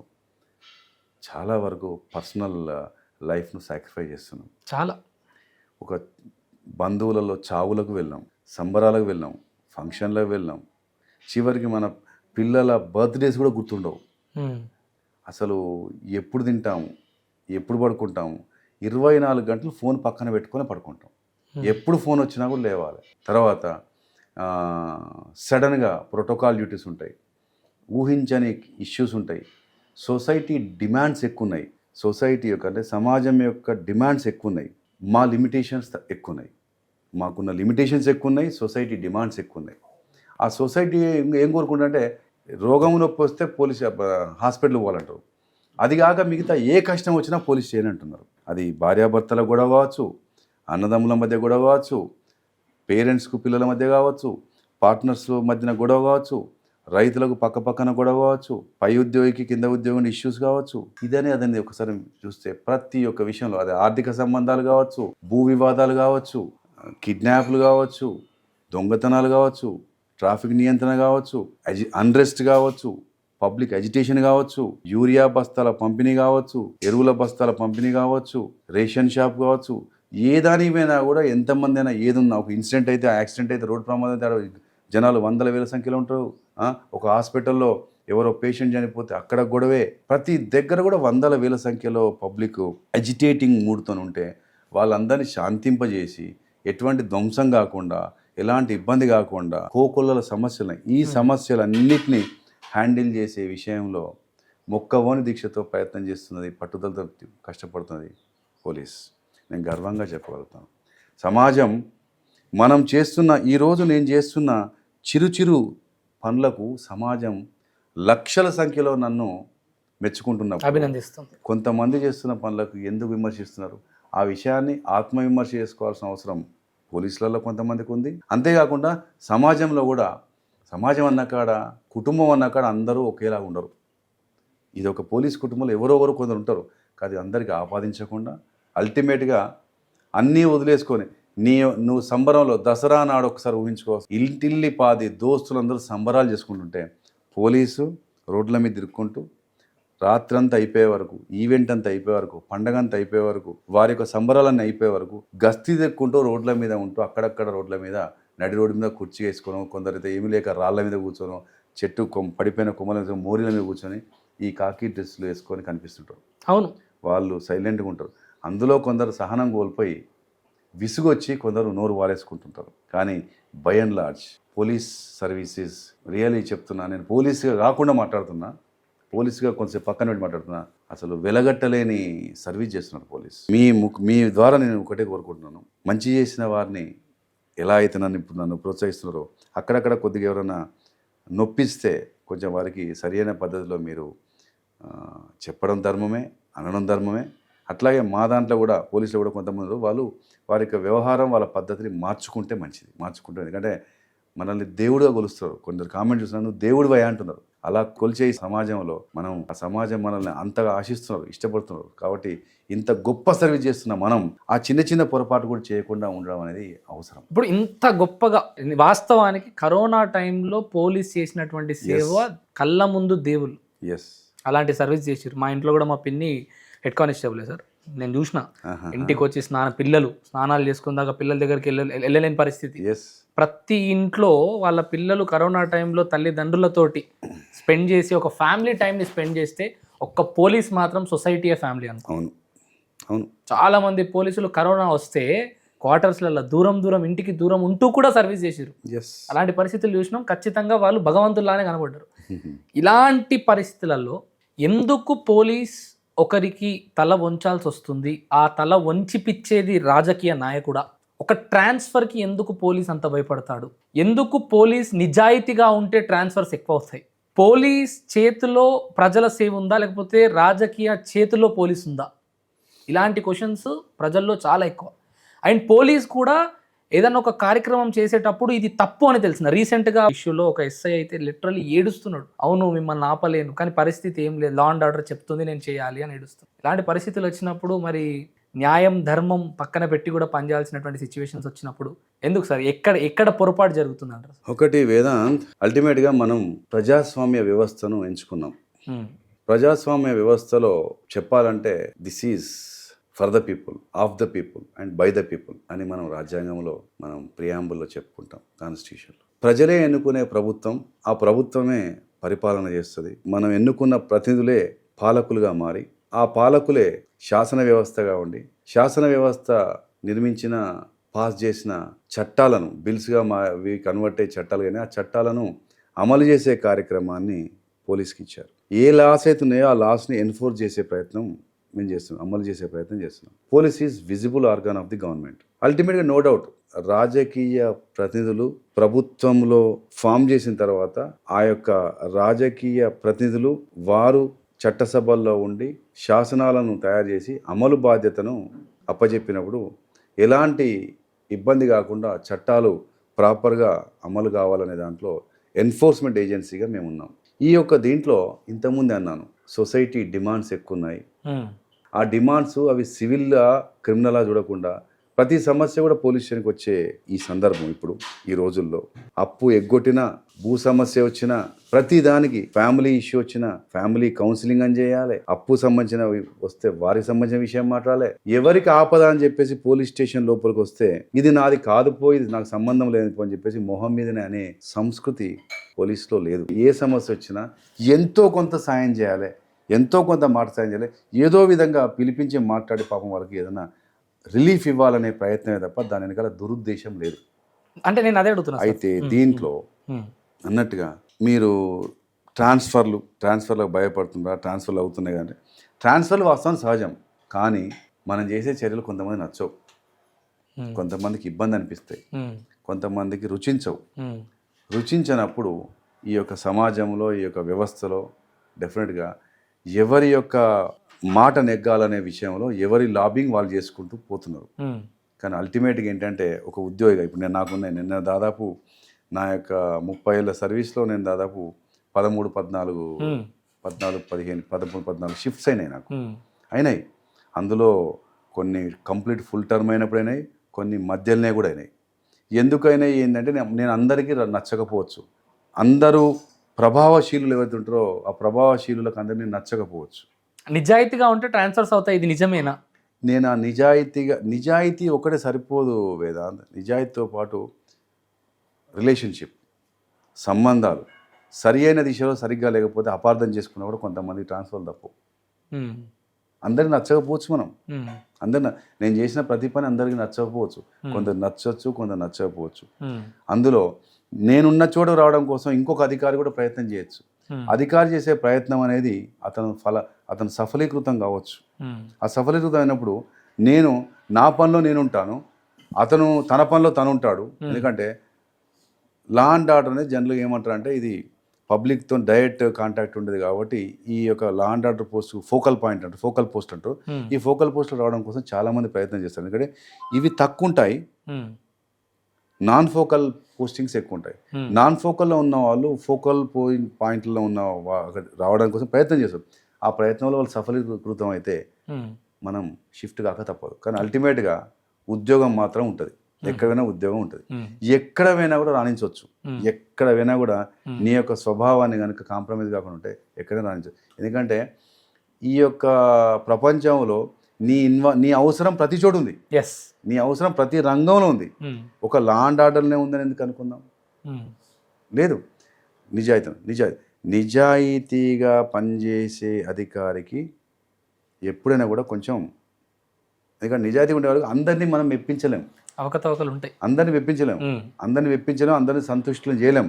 ఎక్కడో దగ్గర ఇష్టం లేని, సంతృప్తి చెందని వ్యక్తులు కొంతమంది కొన్ని ఇన్ఫ్లుయెన్సర్స్తోని కొన్ని రకాల చేసుకునే అవకాశం జరుగుతుంది. దానికి ఇంకోరు రావడం కోసం ప్రయత్నం చేస్తారు. ఇది ఒక మ్యూజికల్ చైర్ లాగా, ఎప్పుడూ ఒక దగ్గర ఎవరో ఒకరు ఒక ప్రెషర్ ఉంటూనే ఉంటుంది. ఈ లిమిటేషన్స్ అన్నిటినీ, ఈ యొక్క కండిషన్స్ అన్ని తట్టుకుంటూ బాడీలో యాంటీబాడీస్ ఎప్పుడు పనిచేయాలి. ఈ యొక్క సమాజంలో కూడా అంతే, బయట కూడా రకరకాల ఈ యొక్క ఇష్యూస్ ఉంటే వాటికి యాంటీబాడీస్ ఎప్పటికీ చేసుకుంటూ, ఎదుర్కొంటూ, చూసుకుంటూ, ఇది ఒక నిత్యం పోరాటం చేసుకుంటూ, నిత్యం మనల్ని మనం అడ్జస్ట్ చేసుకుంటూ పోతూనే ఉండాలి. కానీ ఎక్కడైనా కూడా ఇంట్లో కూడా నిక్కచ్చిగా మాట్లాడిన వ్యక్తికి కుటుంబంలో అందరి యొక్క మెప్పు ఉండదు. యథార్థవాది, లోక విరోధి. Rightly side. సో అలా ఎలా ఎప్పుడైనా అన్నిట్లో ఉంటుంది, అట్లాగే ఇందులో ఉంటుంది, ఈ వ్యవస్థలో ఉంటుంది. కానీ అల్టిమేట్గా ఏంటంటే ప్రజల యొక్క కష్టార్జితం, ప్రజల శ్రమ నుండి వచ్చిన ఆ రూపాయిలో నీకు ఇంత వస్తున్నప్పుడు, నీకు ఈ జీతం రూపం వచ్చినప్పుడు, ఆ ప్రజలకు ఖచ్చితంగా నువ్వు ఎక్కడుంటే అక్కడ పదలో వచ్చిన ప్రతి మనిషికి సాయం పొందాలని, సాయం కోరడం కోసం వచ్చిన ప్రతి వ్యక్తి సాయం చేసే మనస్తత్వం ప్రతి ప్రభుత్వ ఉద్యోగికి ఉండాలి. రాజకీయం గురించి వచ్చింది కాబట్టి సార్, మీరు ఇద్దరు చిన్న పిల్లలు, స్కూల్ పిల్లలతో నిలబడి ఎవరికి ఓటేస్తారు అని చెప్పి ఒక కాన్సెప్ట్ మాట్లాడుతుంటారు. ఆ వీడియో చాలా పాత పంచాయతీ ఎలక్షన్స్ అప్పుడు అది విన్నప్పుడు నాకు గోరేటి వెంకన్న గారు పాడినటువంటి ఒక అద్భుతమైనటువంటి ఒక 2 లైన్స్, తాగి ఊగి నేను సోలిపోతా ఉంటే ఎత్తుకపోయిందైతే యాదికున్నది కానీ యాడ గుద్దిన్నో యాదికి లేదు. ఎన్నికలైనాక ఎవడు గెలిచిండంటే వెనకటోడే గెలిచి వెనకాల తన్నుతున్నాడు. ఇప్పుడు మనము వెహికల్ నడిపేటప్పుడు డ్రంక్ అండ్ డ్రైవ్ టెస్ట్ చేస్తారు. తాగేసి బండి వాహనం నడపరాదు, కానీ తాగేసి ఓటు వేయొచ్చా?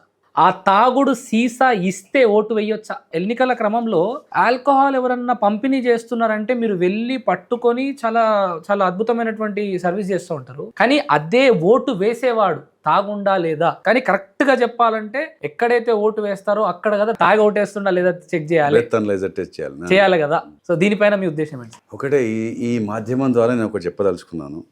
మనం గొప్పగా చెప్పుకుంటాం చదువుకున్న రోజులు కూడా, ఈ యొక్క ప్రపంచంలో అత్యంత పెద్ద ప్రజాస్వామ్య వ్యవస్థ ఉన్న పెద్ద దేశం ఏదైందంటే మనమేం చెప్పుకుంటాం.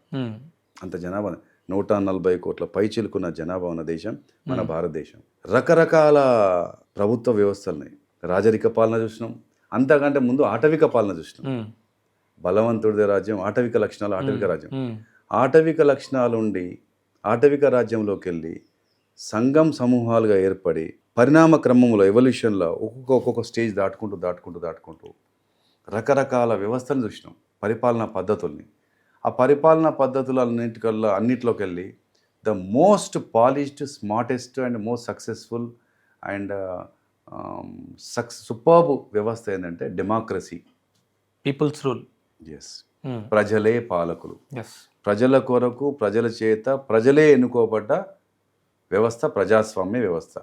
ఆ ప్రజాస్వామ్య వ్యవస్థలో ఒక పద్ధతి పెట్టుకుని ఏంటంటే ప్రజలందరూ తమకు నచ్చిన వ్యక్తిని తమ ప్రతినిధిగా నిల్చోబెట్టి ఆ ప్రతినిధికి తాము ఓటు హక్కు అనే ఒక పద్ధతి ద్వారా, మెకానిజం ద్వారా మనం రహస్యంగా మన యొక్క ఇష్టాన్ని మన నచ్చిన వ్యక్తికి వేసే విధానం ఓటు హక్కు కల్పించిన ఈ యొక్క దానికి ఎవరో ఒక వ్యక్తి వచ్చి నన్ను ఇంత చులకనగా చేయడమా, నేను ఒక ఓటేసే వ్యక్తికి నన్ను ఈ రకంగా ఈ చులకనే, ఇట్స్ ఎ చీప్. అంటే నిన్ను నేను ఒక మాట కుక్కకు బొక్క అంటే కుక్కకు బొక్క వేస్తే తోకూపుకుంటే నీ దగ్గరకు వచ్చేసి తిని నీ చుట్టిట్లో తిరుగుతుంది. అలాంటి స్థాయి కాదు కదా ఓటర్ మహాశయుడా. నీ పేరేంటి? ఓటర్ మహాశయుడా. అంటే నువ్వు మహాశయుడు అని సంబోధిస్తుంటావు.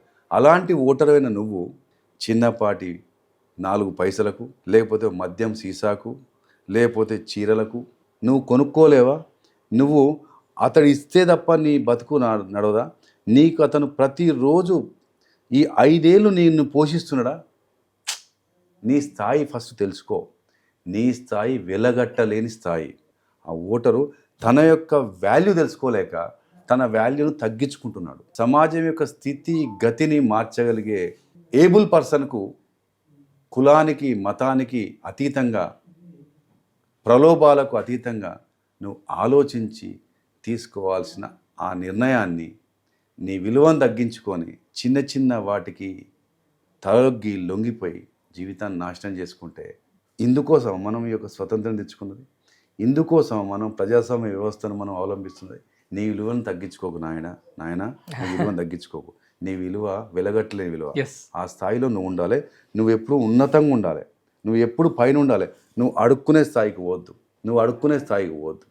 అలాగే నిన్ను కొనే పరిస్థితిలో కూడా ఉండొద్దని కోరుకుంటున్నాను. చీరా జాకెట్టుకు సారా ప్యాకెట్కు నీ ఓటును అమ్ముకొని నీ 5 సంవత్సరాల భవిష్యత్తును అవసరం లేని అంటే డిజర్వ్ కాని వ్యక్తులలో చేతుల్లో పెట్టకు వద్దు అని చెప్పి అద్భుతంగా చెప్పారు సార్.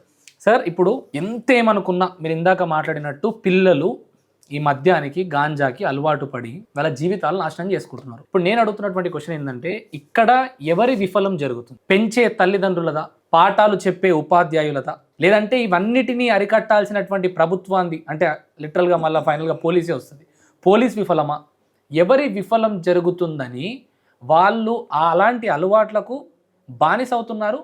అంతేకాకుండా అందరికీ తెలిసిన విషయమే సార్, గాంధీ జయంతి రోజు కూడా ఆల్కహాల్ దొరుకుతుంది బ్లాక్లో. చాలా ఓపెన్ ఫ్యాక్ట్. నేను కొన్ని స్టింగ్ ఆపరేషన్స్ చేసే ప్రయత్నం చేసినప్పుడు సార్, లైవ్లో I have recording proof sir, పోలీసులకు మామూలు ఇస్తే సరిపోతుంది. హైదరాబాద్ ఒక ఏరియాలో అయితే బ్రిడ్జ్ పక్కన ఒక 1 కిలోమీటర్ లోపల ఆల్కహాల్ అమ్మితే 1 కిలోమీటర్ వరకు వీళ్ళు నిలబడతారు సార్. ఒక 5-6 మంది వ్యక్తులు నిలబడి వెహికల్ ఆగగానే ఏం కావాలని డబ్బులు తీసుకెళ్ళడం, వాళ్ళు వెళ్ళడం, ఆల్కహాల్ తీసుకొచ్చి వీళ్ళకి ఇవ్వడం. దాదాపు ఒక 2 కిలోమీటర్ లోపే పోలీస్ స్టేషన్ ఉంటుంది. అయినా కూడా వాళ్ళు అంత స్వేచ్ఛగా ఆల్కహాల్ నమ్మగలుగుతున్నారు, గాంజా నమ్మగలుగుతున్నారు. పిల్లలు గాంజాకు అలవాటు అవుతున్నారు. బస్ స్టాప్స్ దగ్గర అయితే గాంజా తాగేసి అమ్మాయిలను చెడాయిస్తుంటారు సార్. అంత దారుణమైన పరిస్థితి. ఆ ప్లేస్లో తన అక్కో తన చెల్లె ఉంటే అట్లా చేయడు వాడు. ఇలాంటి పరిస్థితులు వస్తున్నాయంటే ఎవరి విఫలం? ఇందులో బేసికల్గా వేదాంత్, ఇందులో అందరు స్టేక్ హోల్డర్సే. ఇందులో బాధ్యత అందరిపైన ఉంది. అంతేందుకు మాట్లాడుతున్న నీకు, ఎదురుగా కూర్చొని మాట్లాడుతున్న నాకు ఎవరు చెప్పారు, ఎవరు కారకులయ్యారు? వయసు వస్తుంటే తెలుసుకోవాల్సిన బాధ్యత ప్రతి పిల్లాడికి ఉంది. ఇప్పుడు నేను ఇంతకుముందు చెప్పాను, నేను ఎక్కడికి వెళ్ళినా మాట్లాడుతుంటా. నిన్ను ఈ స్థాయికి తీసుకురావడం కోసం మీ అమ్మా నాన్న ఒక్కసారి ఊహించుకో please. I request every youngster, ఒక్కసారి ఆలోచించుకో. నువ్వు ఈ స్థాయికి రావడం కోసం మీ అమ్మా నాన్న ఎంత కష్టపడ్డారు, ఎన్ని త్యాగాలు చేశారు, ఇప్పటికీ వాళ్ళు ఏం చేస్తున్నారు, ఇప్పటికి కూడా ఈ క్షణం ఏం చేస్తున్నారు. నేను ఇక్కడ పనిచేస్తున్నా అంటే నా యొక్క పిల్లలను పెంచాలంటే నేను ఈ యొక్క విద్యుక్త ధర్మాన్ని పాటిస్తూ ఉద్యోగం చేయాల్సిందే. నేను చేస్తున్న ఉద్యోగం కోసం నా కుటుంబ సభ్యుల పొట్ట నింపాలి, తర్వాత నేను సమాజానికి చేదోడు వాదోడు ఉండాలి. నువ్వు ఎందుకు ఆలోచించవు లేవు సోదరి అంటున్నాను. Yes, no doubt western influence వచ్చింది, ఇంటర్నెట్ వచ్చింది, నువ్వు ప్రతి చూస్తున్నావు. సహజంగా మనిషికి లోపల లక్షణాలు, ఒక జంతువు లక్షణాలు ఉంటాయి. కానీ సివిక్ సెన్స్ పెట్టుకొని సివిలైజ్డ్గా ఉండాల్సిన బాధ్యత మనదే. మనకు అప్పుడు ఒంటికి బట్టలు కట్టుకోవడానికి కూడా మనకు అప్పుడు తెలియదు. తర్వాత ఈ రూపం తెచ్చుకున్నాం, ఇలా తయారైపోయాం. ఇప్పుడు దీంట్లో పెరుగుతున్న క్రమంలో కొంతమంది పిల్లలకు తల్లిదండ్రులు, వాళ్ళ తండ్రి తాగుబోతుంటాడు, ఒకరి తండ్రే ఉండడు, ఒకరి తల్లిదండ్రులు ఉండరు. మరి ఆ పిల్లలు చక్కగా అవుతున్నారు, గొప్పవారు అవుతున్నారు. కొందరు ఇంట్లో ఆ తండ్రి మోసగాడు కానీ కొడుకు ఉత్తముడవుతాడు. ఒక దగ్గర తండ్రి చక్కటి పోలీస్ ఆఫీసర్ అవుతాడు, కొడుకు వెధవైపోతాడు. ప్రతి స్టేజ్లో చిన్నప్పుడు తల్లిదండ్రులు, పెరుగుతున్న కొద్దీ తన యొక్క సావాసం, తర్వాత పాఠాలు చెప్పే టీచర్లు, ఉపాధ్యాయులు కేవలం పాఠం చెప్పడం వరకే కాకుండా ఒక మంచి మెంటర్గా తయారు కావాలి. నా దగ్గరకు వచ్చిన పిల్లాడు ఎలా ఉన్నాడు, అతని పోకడు ఎలా ఉంది, అతని ప్రవర్తన ఎలా ఉంది, అతని యొక్క పద్ధతులు ఎలా ఉన్నాయి, అతని యొక్క పర్ఫార్మెన్స్ ఎలా ఉంది, అతని యాక్టివిటీ ఇన్ ది క్లాస్ ఎట్లుంటుంది, out side of the class ఎట్లుంటుంది. అంటే ఫాదర్ మదరు నాకు వదిలేస్తే నేను ఆ పిల్లాడిని ఎంతవరకు నేను ఇన్ఫ్లుయెన్స్ చేయగలుగుతాను. ఫాదర్ మదర్ చెప్తే వినడు పిల్లోడు, వాళ్ళ టీచర్ చెప్తే వింటాడు. ఆ విషయాన్ని మన టీచర్స్ కూడా చాలామంది గమనిస్తారు, కొంతమంది గమనించారు. కొన్ని చోట్ల ఏంటంటే ఆ యొక్క ఆ యొక్క ఇంట్రెస్ట్, ఆ యొక్క అటాచ్మెంట్ లేక అదొక స్టేజ్లో where he staying, where she is living, ఆ చుట్టూ ఉన్న సొసైటీ, ఆ వాతావరణం మనిషిలో ఇంపాక్ట్ క్రియేట్ చేస్తుంది. అవే కాకుండా వ్యక్తికి కూడా ఆత్మవిమర్శ చేసుకోవాలి. ఎందుకంటే మనిషే మహనీయుడైండు, మనిషే మాధవుడైండు, మనిషే మహానుభావుడైండు, మనిషే చివరికి దేవుడిగా కొలవబడుతున్నాడు. ఈవెన్ చాలామంది దేవులుగా కొలబడుతున్న మహానుభావులు కూడా వాళ్ళు సాధారణ మనుషులుగా ఉండి వారి యొక్క చేష్టలతోని, వారి యొక్క ఆలోచనలతోని, వారి యొక్క ప్రవర్తనతోని, వారి మాటలతోని, వారి పద్ధతులతోని, వారి జీవన శైలితోని దేవుళ్ళ స్థాయికి వెళ్ళి దేవుళ్ళగా కొలవబడుతున్నారు. ఇదంతా మనిషే. మరి మనం ఎందుకు కాకూడదు? ఫస్ట్ మన తల్లిదండ్రులను తలదించుకునే పరిస్థితి తీసుకురావద్దు. ఎందుకంటే తల్లిదండ్రులందరినీ మీరు గుర్తుంచుకోండి, పిల్లలు, మీరు యంగ్స్టర్స్, మీరు ఒక టీనేజర్స్కి వచ్చిన తర్వాత మీ అమ్మానాలని సొసైటీలో ఏమడుగుతారు తెలుసా? ఎక్కడికి వెళ్ళినా పిల్లలు ఏం చేస్తున్నారు అంటారు, కొడుకు ఏం చేస్తున్నారు అంటారు, వన్ అండ్ ఓన్లీ బిడ్డ ఏం చేస్తున్నారు అంటారు, ఇంకేం అడగరు. మీ ఏజ్లో మిమ్మల్ని ఏం అడుగుతారు? ఏం చదువుతున్నావు అంటారు. మీ ఏజ్ దాటి మధ్య వయసుకు వచ్చిన తర్వాత నెక్స్ట్ ఏం వేస్తారు? పిల్లలు ఎందరో అంటారు. ఇంకా కాస్త ఇంకో స్టేజ్ దాటినాక పిల్లలు ఏం చేస్తున్నారు అంటారు. పిల్లలు ఏం చేస్తున్నారంటే వాళ్ళు తల ఎత్తుకొని చెప్పాలా, తల దించుకొని చెప్పాలా? ఆలోచించండి. అదే ఆలోచించండి. వద్దు. ఎందుకంటే మీరు ఒకసారి గ్రామీణ ప్రాంతాల్లో కానీ, లేకపోతే ఈ మెటర్నిటీ హాస్పిటల్స్లో కానీ పీడియాట్రిక్ డాక్టర్స్ ఉంటారు, పీడియాట్రిషియన్స్ ఉన్న దగ్గరికి కాస్త మీరు వెళ్ళి చూడండి. మీరందరూ, my appeal to all youngsters, paediatricians యొక్క హాస్పిటల్స్ దగ్గర, చిల్డ్రన్ హాస్పిటల్స్ అంటారు, చిల్డ్రన్ హాస్పిటల్ దగ్గరికి వెళ్ళి ఒకసారి కాస్త మీరు అందరు పరిశీలించండి. వాళ్ళ పిల్లల్ని పట్టుకొని ఎత్తుకొని వాళ్ళ పిల్లలకున్న ఆరోగ్య సమస్య కోసం తల్లి తండ్రి పడే వేదన, ఆక్రందన మీరు అర్థం చేసుకుంటే ఎవ్వరు కూడా తల్లిదండ్రులను ఏడ్పించరు. తల్లిదండ్రులు ఎందరూ తలదించుకునే పరిస్థితి తీసుకురారు. ఎందుకంటే మీరు మంచిగా గొప్పగా కావాలి, మీరు ఆరోగ్యంగా ఉండాలి అని మిమ్మల్ని పెంచి పెద్ద చేసే క్రమంలో తల్లిదండ్రులు పడే బాధలు, కష్టాలు, వారి త్యాగాలు మీకు అర్థం కావాలంటే please visit every children hospital. అక్కడ తల్లిదండ్రులు కనబడతారు. అడ్డదిడ్డమయంగా ఉండి బాధ్యతలు మర్చిపోతే తల్లిదండ్రులు ఏమని చెప్పుకోమంటారు? వాళ్ళ రోజు ఎట్లా గడుస్తుంది, వాళ్ళు ఎట్లా నిద్రపోతారు, వాళ్ళు లేచి ఏం చూసుకుంటారు, వాళ్ళు లేవగానే వాళ్ళు ఏం ఆనందంతో వాళ్ళ యొక్క రోజు ముందుకు గడవాలి చెప్పండి. ఒకసారి ఆలోచించండి. లేవగానే నా కొడుకు ఏంది, మెలకువ రాగానే నా కొడుకు గుర్తొస్తుంది, మెలకువ రాగానే నా బిడ్డ గుర్తొస్తుంది, నా బిడ్డ ఏం చేస్తుంది, నా కొడుకు ఏం చేస్తానని చెప్పేసి అనుకుంటారు. వాళ్ళని ఏడిపించడం కోసం కాదు మనం పుట్టింది, వారు అవమానంతో తలదించుకోవడం కోసం కాదు మనం పుట్టింది. వారు దేవుడా నాకు ఈ జన్మెందుకు ఇచ్చినావు, దేవుడా నేను ఎందుకు పెళ్లి చేసుకున్నా, నేను ఏంది అని అనుకోవడం కోసం కాదు మనం జన్మనిచ్చింది. కాబట్టి మన జన్మకు ఒక అర్థం ఉండాలి, మన జన్మకు ఒక పరమార్థం ఉండాలి, మన జన్మకు ఒక విలువ ఉండాలి.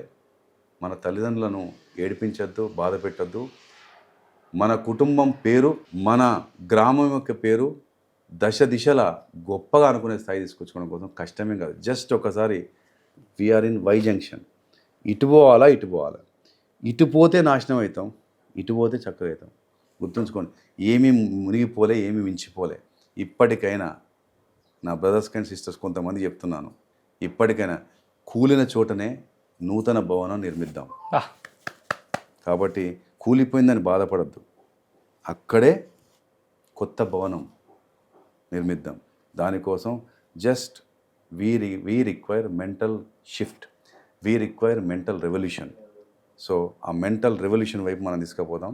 Let us all collectively strive towards a positive and qualitative change. అద్భుతమైనటువంటి మోటివేషనల్ స్పీకర్ ఉన్నాడు సార్ మీ దగ్గర. చాలా నాకే అనిపించింది ఒక క్షణానికి, నిజంగా ఈ వీడియోని మనసు పెట్టి చూస్తే, నిజంగా ఒకవేళ మార్పు ఇక్కడి నుండే మొదలవుతే మాత్రం మీరు still on the service sir. ఈ క్షణాన కూడా ఇంకా సర్వీస్లోనే ఉన్నట్టు మీరు. రేపొద్దున మీరు రిటైర్డ్ అయినప్పటికీ కూడా మీ వీడియోస్ ఇంకా చాలామందిని ఇన్స్పైర్ చేయగలుగుతున్నాయి అంటే మీరు సర్వీస్లో ఉన్నట్టే. మీ జీవితాన్ని ఇన్స్పిరేషన్గా తీసుకోవాలనుకుంటే మీ జీవితం ఒక సబ్ ఇన్స్పెక్టర్ వరకు 1996 వరకు ఎట్లా గడిచిందన్న? అంటే వెలుతురు లేని చీకట్లు అలానే గడిచిందా మీ జీవితం, లేకపోతే?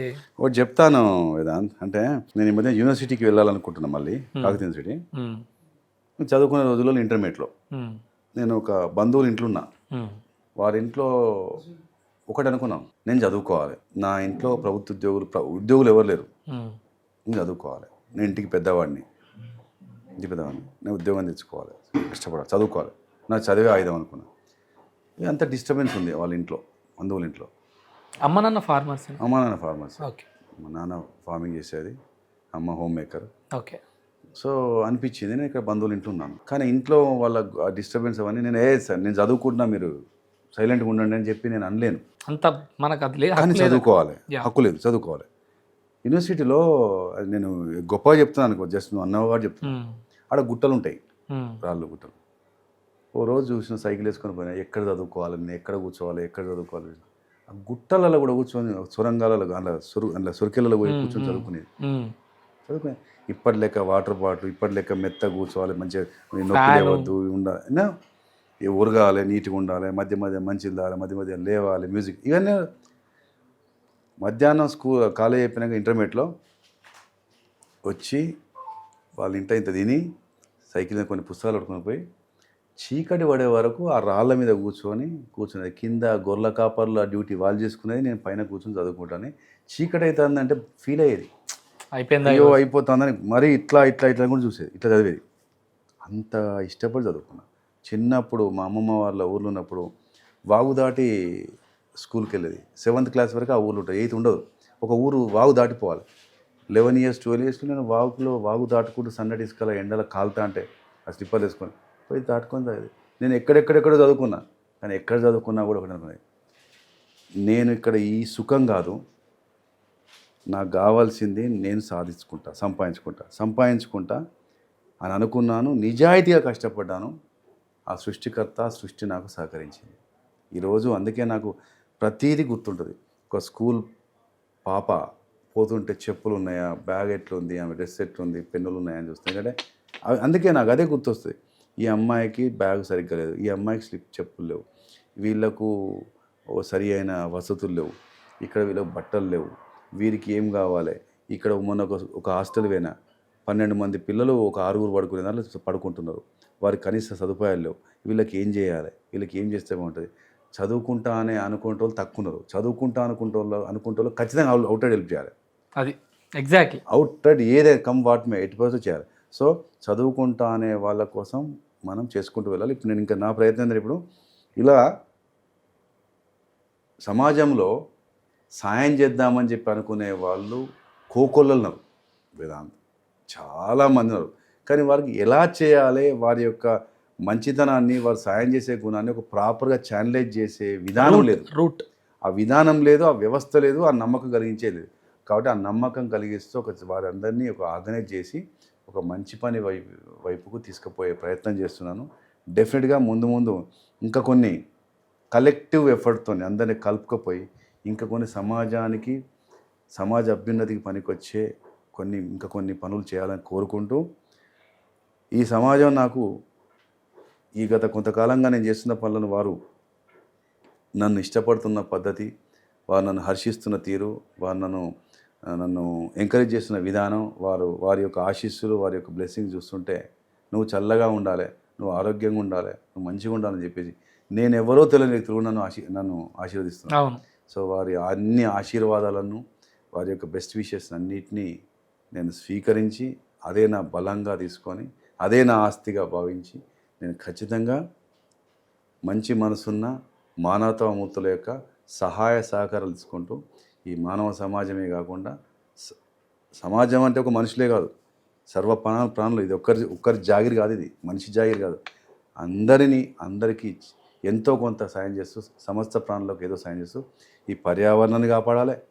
ఈ పర్యావరణం లోపల ఉన్న ప్రతి ఒక్క ప్రాణికి కూడా ఎంతో కొంత సాయం చేస్తూ ముందుకెళ్ళాలని, ఈ మానవ జీవితాన్ని సార్థకత చేసుకోవాలని, మన యొక్క చేష్టలతోనే మన యొక్క పేరు మన భౌతికంగా మనం లేకున్నా మనల్ని చిరకాలం గుర్తుంచుకునేటట్టుగా చేస్తూ నలుగురికి ఆదర్శంగా ఉండాలని నా యొక్క తపన. అయితే మరి అన్నలు ఆశించినట్టు రేపు ప్రశాంత్ రెడ్డి గారిని ఒక ఎమ్మెల్యేగా చూడొచ్చా? అంతా సృష్టికర్త స్కెచ్ చేస్తాడు Vedant. He designs, he drafts, whatever we are doing సృష్టికర్త స్కెచ్ ప్రకారం నడుస్తుంది బలంగా నమ్ముతా. ఇప్పుడు చేస్తుంది సేవే. So you believe in karma?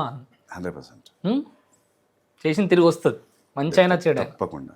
Super. 100% మనం ఏం చేయాలి, మనం ఎలా ఉండాలని మొత్తం డిజైన్ చేయబడుతుంటుంది, చేయబడ్డది. నేను చేస్తూ పోతున్నాను. ఈరోజు ఈ యొక్క సర్వీస్ చేస్తున్నాను అంటే కూడా ఈ యొక్క డిజైన్లో ఈ యొక్క స్క్రిప్ట్లో భాగమే. So script it's already return. Already that is return చేసుకుంటూ వెళ్తున్నాను. ముందు ముందు నాకు ఎలాంటి అసైన్మెంట్స్ ఆ సృష్టికర్త ఇస్తున్న ఆ అసైన్మెంట్స్ను సంపూర్ణ హ్యాపీగా యాక్సెప్ట్ చేస్తూ ముందుకే వెళ్తా తప్ప దేంట్లో కూడా నేను ఇక్కడ ఇదా అదా ఇదా అని నేను కోరుకుంటూ కోరికలతో పోను. బట్ అల్టిమేట్లీ నా చుట్టూ ఉన్న సమాజానికి మాత్రం నా శక్తిని అన్ని రకాలుగా ప్రతి ఒక్క నా ఫిజియలాజికల్గా నా ఇంటలెక్చువల్గా ఉన్న ప్రతి ఒక్క టాలెంట్ని వాడుకుంటూ నలుగురికి సాయం చేయడం కోసం ఎంతవరకైనా పోతా. ఒక మెట్టు కాదు 10 మెట్లు దిగుతా. అవసరమైతే ఒక మంచి పని కోసం ఎవరి పాదాలు టచ్ చేయడానికి సిద్ధం. Great great sir. ఇప్పుడు నేను మాట్లాడబోయే అంశం ఎంతోమంది నాలెడ్జ్ లేని వాళ్ళకు పోలీస్ అనగానే భయం. నిజంగా అన్యాయం జరిగినా పోలీస్ స్టేషన్కి నడుచుకుంటూ వెళ్ళి అక్కడ కూర్చొని ఒక ఎఫ్ఐఆర్ కోసం అడిగే దానికి కూడా భయపడుతున్నటువంటి వీళ్ళ కోసం ఒక ఎఫ్ఐఆర్ చేయాలి, ఒకరిపై కేసు పెట్టాలి, ఒక అన్యాయం జరిగిందంటే సర్వసాధారణంగా కావాల్సినటువంటి అంశాలు ఏంటి? ఈ మధ్యన తెలుసు అనుకుంటా వేదాంత్, మన గవర్నమెంట్ ఆఫ్ తెలంగాణ ఈ మధ్యన ఒక మంచి నిర్ణయం తీసుకున్నారు. సిటిజన్ సెంట్రిక్ పోలీసింగ్లో భాగంగా ఆన్ సైట్ ఎఫ్ఐఆర్ రిజిస్ట్రేషన్. అంటే ప్రతి వ్యక్తి పోలీస్ స్టేషన్కి వచ్చి అక్కడ దరఖాస్తు రాసి అక్కడ ఎఫ్ఐఆర్ అయ్యేదాకా అక్కడనే కూర్చుంటూ వారి బాధను, ఏడుపును, ఇబ్బందిని, వారికి ఎవరేమనుకుంటారో రాలేని పరిస్థితి ఉన్నా కూడా ఆడికే వచ్చేసి పోలీస్ స్టేషన్కి వచ్చి ఇచ్చే పరిస్థితి కాకుండా నీ కండిషన్, కొందరు వయసు రీత్యా కావచ్చు, కొందరికి దెబ్బలు దాకుంటాయి, కొందరు మహిళలు రాలేని పరిస్థితి, కొందరు ఆ బాధలో ఉండి కదలేని పరిస్థితి ఉంటుంది. విషయం ఒక ఫోన్ కాల్ ద్వారా తెలిసినా లేకపోతే ఎవరి ద్వారా తెలిసినా కూడా పోలీస్ వెంటనే వారు ఉన్న చోటికి, వారు కోరుకున్న చోటికి, వారికి నచ్చిన ప్రదేశానికి వెళ్ళి వారు చెప్పిన విషయాన్నంతా స్టేట్మెంట్ రూపంగా రికార్డ్ చేసుకొని ఏ కండిషన్లో తను రాలేకపోతున్నాడో అనేది విషయం తెలుసుకొని దాన్ని రాసి వారి స్టేట్మెంట్ రికార్డ్ చేసి ఆ పోలీస్ అధికారి పోలీస్ స్టేషన్లో ఉన్న ఎస్హెచ్ఓకి పంపించి దాన్ని ఎఫ్ఐఆర్ చేయించే కొత్త ఫెసిలిటీ ఈ మధ్యన ఇంట్రడ్యూస్ అయింది. చాలా it's a good relief to so many victims, those who are willing to give a petition. So కాబట్టి ఇంతకుముందు లెక్క పోలీస్ స్టేషన్కి వ్యయ ప్రయాసాలకు వచ్చి అక్కడికి వెళ్ళాల్సిన అవసరం లేని ఫెసిలిటీ వచ్చింది. నౌ ఎవ్రీ పోలీస్ స్టేషన్ ప్రతి దగ్గర కూడా ఈ యొక్క ఫెసిలిటీని ఇప్పుడు వాడడం జరుగుతుంది. Onsite registration, onsite FIRs issue చేసే సిటిజన్ సెంట్రింగ్ పోలీసింగ్ వచ్చింది. ఆ దిశలో పోతున్నాం. తర్వాత రోడ్డు ప్రమాదాల విషయంలో కావచ్చు, అరైజ్ అవేక్ అనే ఒక అరైజ్ అలైవ్ అంటే మనం అనే క్షేమంగా వెళ్ళి లాభంగా రాని, ఇప్పుడు నువ్వు క్షేమంగా తిరిగి జీవంతో రా. నువ్వు అరైవ్ అలైవ్ అంటే బ్రతికిరా, అంతే. జీవంతోని రా అంటే క్షేమంగా వెళ్ళి క్షేమంగా రా. ఇది ఒక కాన్సెప్ట్ కూడా మేము సీరియస్గా తీసుకోవడం జరిగింది. సో చేస్తున్న ప్రతి పనిని హర్షించే స్వభావం సమాజానికి ఉన్నది, ఎప్పుడు పోలే. కాబట్టి సమాజంలో ఉండే సాధారణ పౌరులకు బాధ్యతతో వ్యవహరిస్తున్న మాకు తేడా ఉండాల్సిందే. ఎందుకంటే వారికి దక్కేది ప్రతిదీ నాకు దక్కాలనుకోదు, వారికి ఉన్నంత స్వేచ్ఛ నాకు ఉండకపోదు. ఎందుకంటే బాధ్యతలో ఉన్న మనిషి, తండ్రి ఇప్పుడు ఇంటి ఎట్టుంటాడు, పిల్లలంతా ఆనందంగా గడపడు, పిల్లలంతా సంతోషంగా ఎగిరి గంతులేయడు, ఇక్కడ బాధ్యతలు మోసేటాడు. అలాంటి బాధ్యత స్థాయిలో, ఆ బాధ్యతలు మోసే స్థాయిలో పోలీస్ వ్యవస్థ ఉంది. కాబట్టి పోలీస్ వ్యవస్థ అది ఈవెన్ నార్కోటిక్ డ్రగ్స్ విషయంలో కావచ్చు, గంజాయి విషయంలో కావచ్చు, చాలా ఎఫెక్టివ్గా నార్కోటిక్ డిపార్ట్మెంట్ పనిచేస్తుంది. తర్వాత ఇంతే కాకుండా ఇప్పుడు సైబర్ నేరాల్లో ఒక ఇష్యూ వచ్చింది, చాలా దారుణంగా జరిగింది. సైబర్ నేరాల విషయంలో కూడా తెలంగాణలో మిగతా రాష్ట్రాలతో పోలిస్తే మన తెలంగాణ రాష్ట్రంలో సైబర్ నేరాలు తగ్గుముఖం పట్టాయి. సైబర్ నేరాల్లో పోగొట్టుకునే అమౌంట్ కూడా తగ్గుతుంది. కారణం విస్తృతమైన ప్రచారం, అద్భుతమైనటువంటి అవగాహన పబ్లిక్ ఇస్తుంది, విపరీతమైన అవగాహన ఇస్తూ ఏదన్నా ఆపదైతే వెంటనే రియాక్ట్ అయిపోయి, రెస్పాండ్ అయిపోయి, ఎక్కడైనా అమౌంట్స్ కనుకుంటే వెంటనే హోల్డ్ చేయడం, బాధ్యతలు చేసే పని చేస్తున్నాం. 2. తర్వాత రోడ్డు ప్రమాదాల విషయంలో 1. తర్వాత వైట్ కాలర్ అఫెన్సెస్లో కూడా చాలా స్ట్రాంగ్గా ముందుకెళ్తున్నారు. తర్వాత వస్తున్న పోలీసు కూడా అందరికి కూడా పీరియాడికల్గా వర్క్షాప్స్ ఏర్పాటు చేసేసి నాలెడ్జ్లో అప్డేట్ అయ్యే ఎగ్జాక్ట్లీ ఇది కావాలి సార్. పోలీసు వాళ్ళకి ముందు అప్డేట్ కావాలి, ఇందులో కాయి తర్వాత ప్రజల సేవ పట్ల ఇలా చేస్తూ పోతున్నారు. సో ఇంకా ముందు మంచి అద్భుతాలు జరిగే అవకాశాలు ఉన్నాయి. సో ఒక చిన్న అంశాన్ని షేర్ చేసుకుంటా సార్. ఇప్పుడు ప్రతి ఒక్కరి ఇంటి నుండి దగ్గర దగ్గర 2 నుండి 3 కిలోమీటర్ల లోపే పోలీస్ స్టేషన్ ఉంటుంది. ఇంత దరిదాపుల్లో పోలీస్ స్టేషన్ ఉన్నా మనది వేదాంత్ మీడియాది ఒక నంబర్ ఉంటుంది సార్. ఆ నంబర్కి దాదాపు రోజుకి 300 నుండి 400 మిస్డ్ కాల్స్ ఉంటాయి సార్. అందులో నుండి నేను లిఫ్ట్ చేయగలిగేవి ఒక 10 నుండి 20 మాత్రమే. వాళ్ళ సమస్యలు చెప్తా ఉంటే నేను అడుగుతున్న విషయం ఏంటంటే, పోలీస్ స్టేషన్ దరిదాపుల్లో ఉంది, మీరు ఖచ్చితంగా వెళ్ళి కంప్లైంట్ చేయండి అని చెప్తాను. 100%లో ఒక 30% మంది నాలెడ్జ్ లేక పోలీస్ స్టేషన్కి వెళ్లకుండా ఉంటారు. ఇంకో 30% మంది అది భూమి పంచాయతీలు లేకపోతే ఆర్థిక లావాదేవీల విషయాలమ్మ, ఇవి మీరు కోర్టులో చూసుకోవాలి, ఎఫ్ఐఆర్ చేయలేమని ఆన్సర్స్ వస్తున్నాయని చెప్తారు.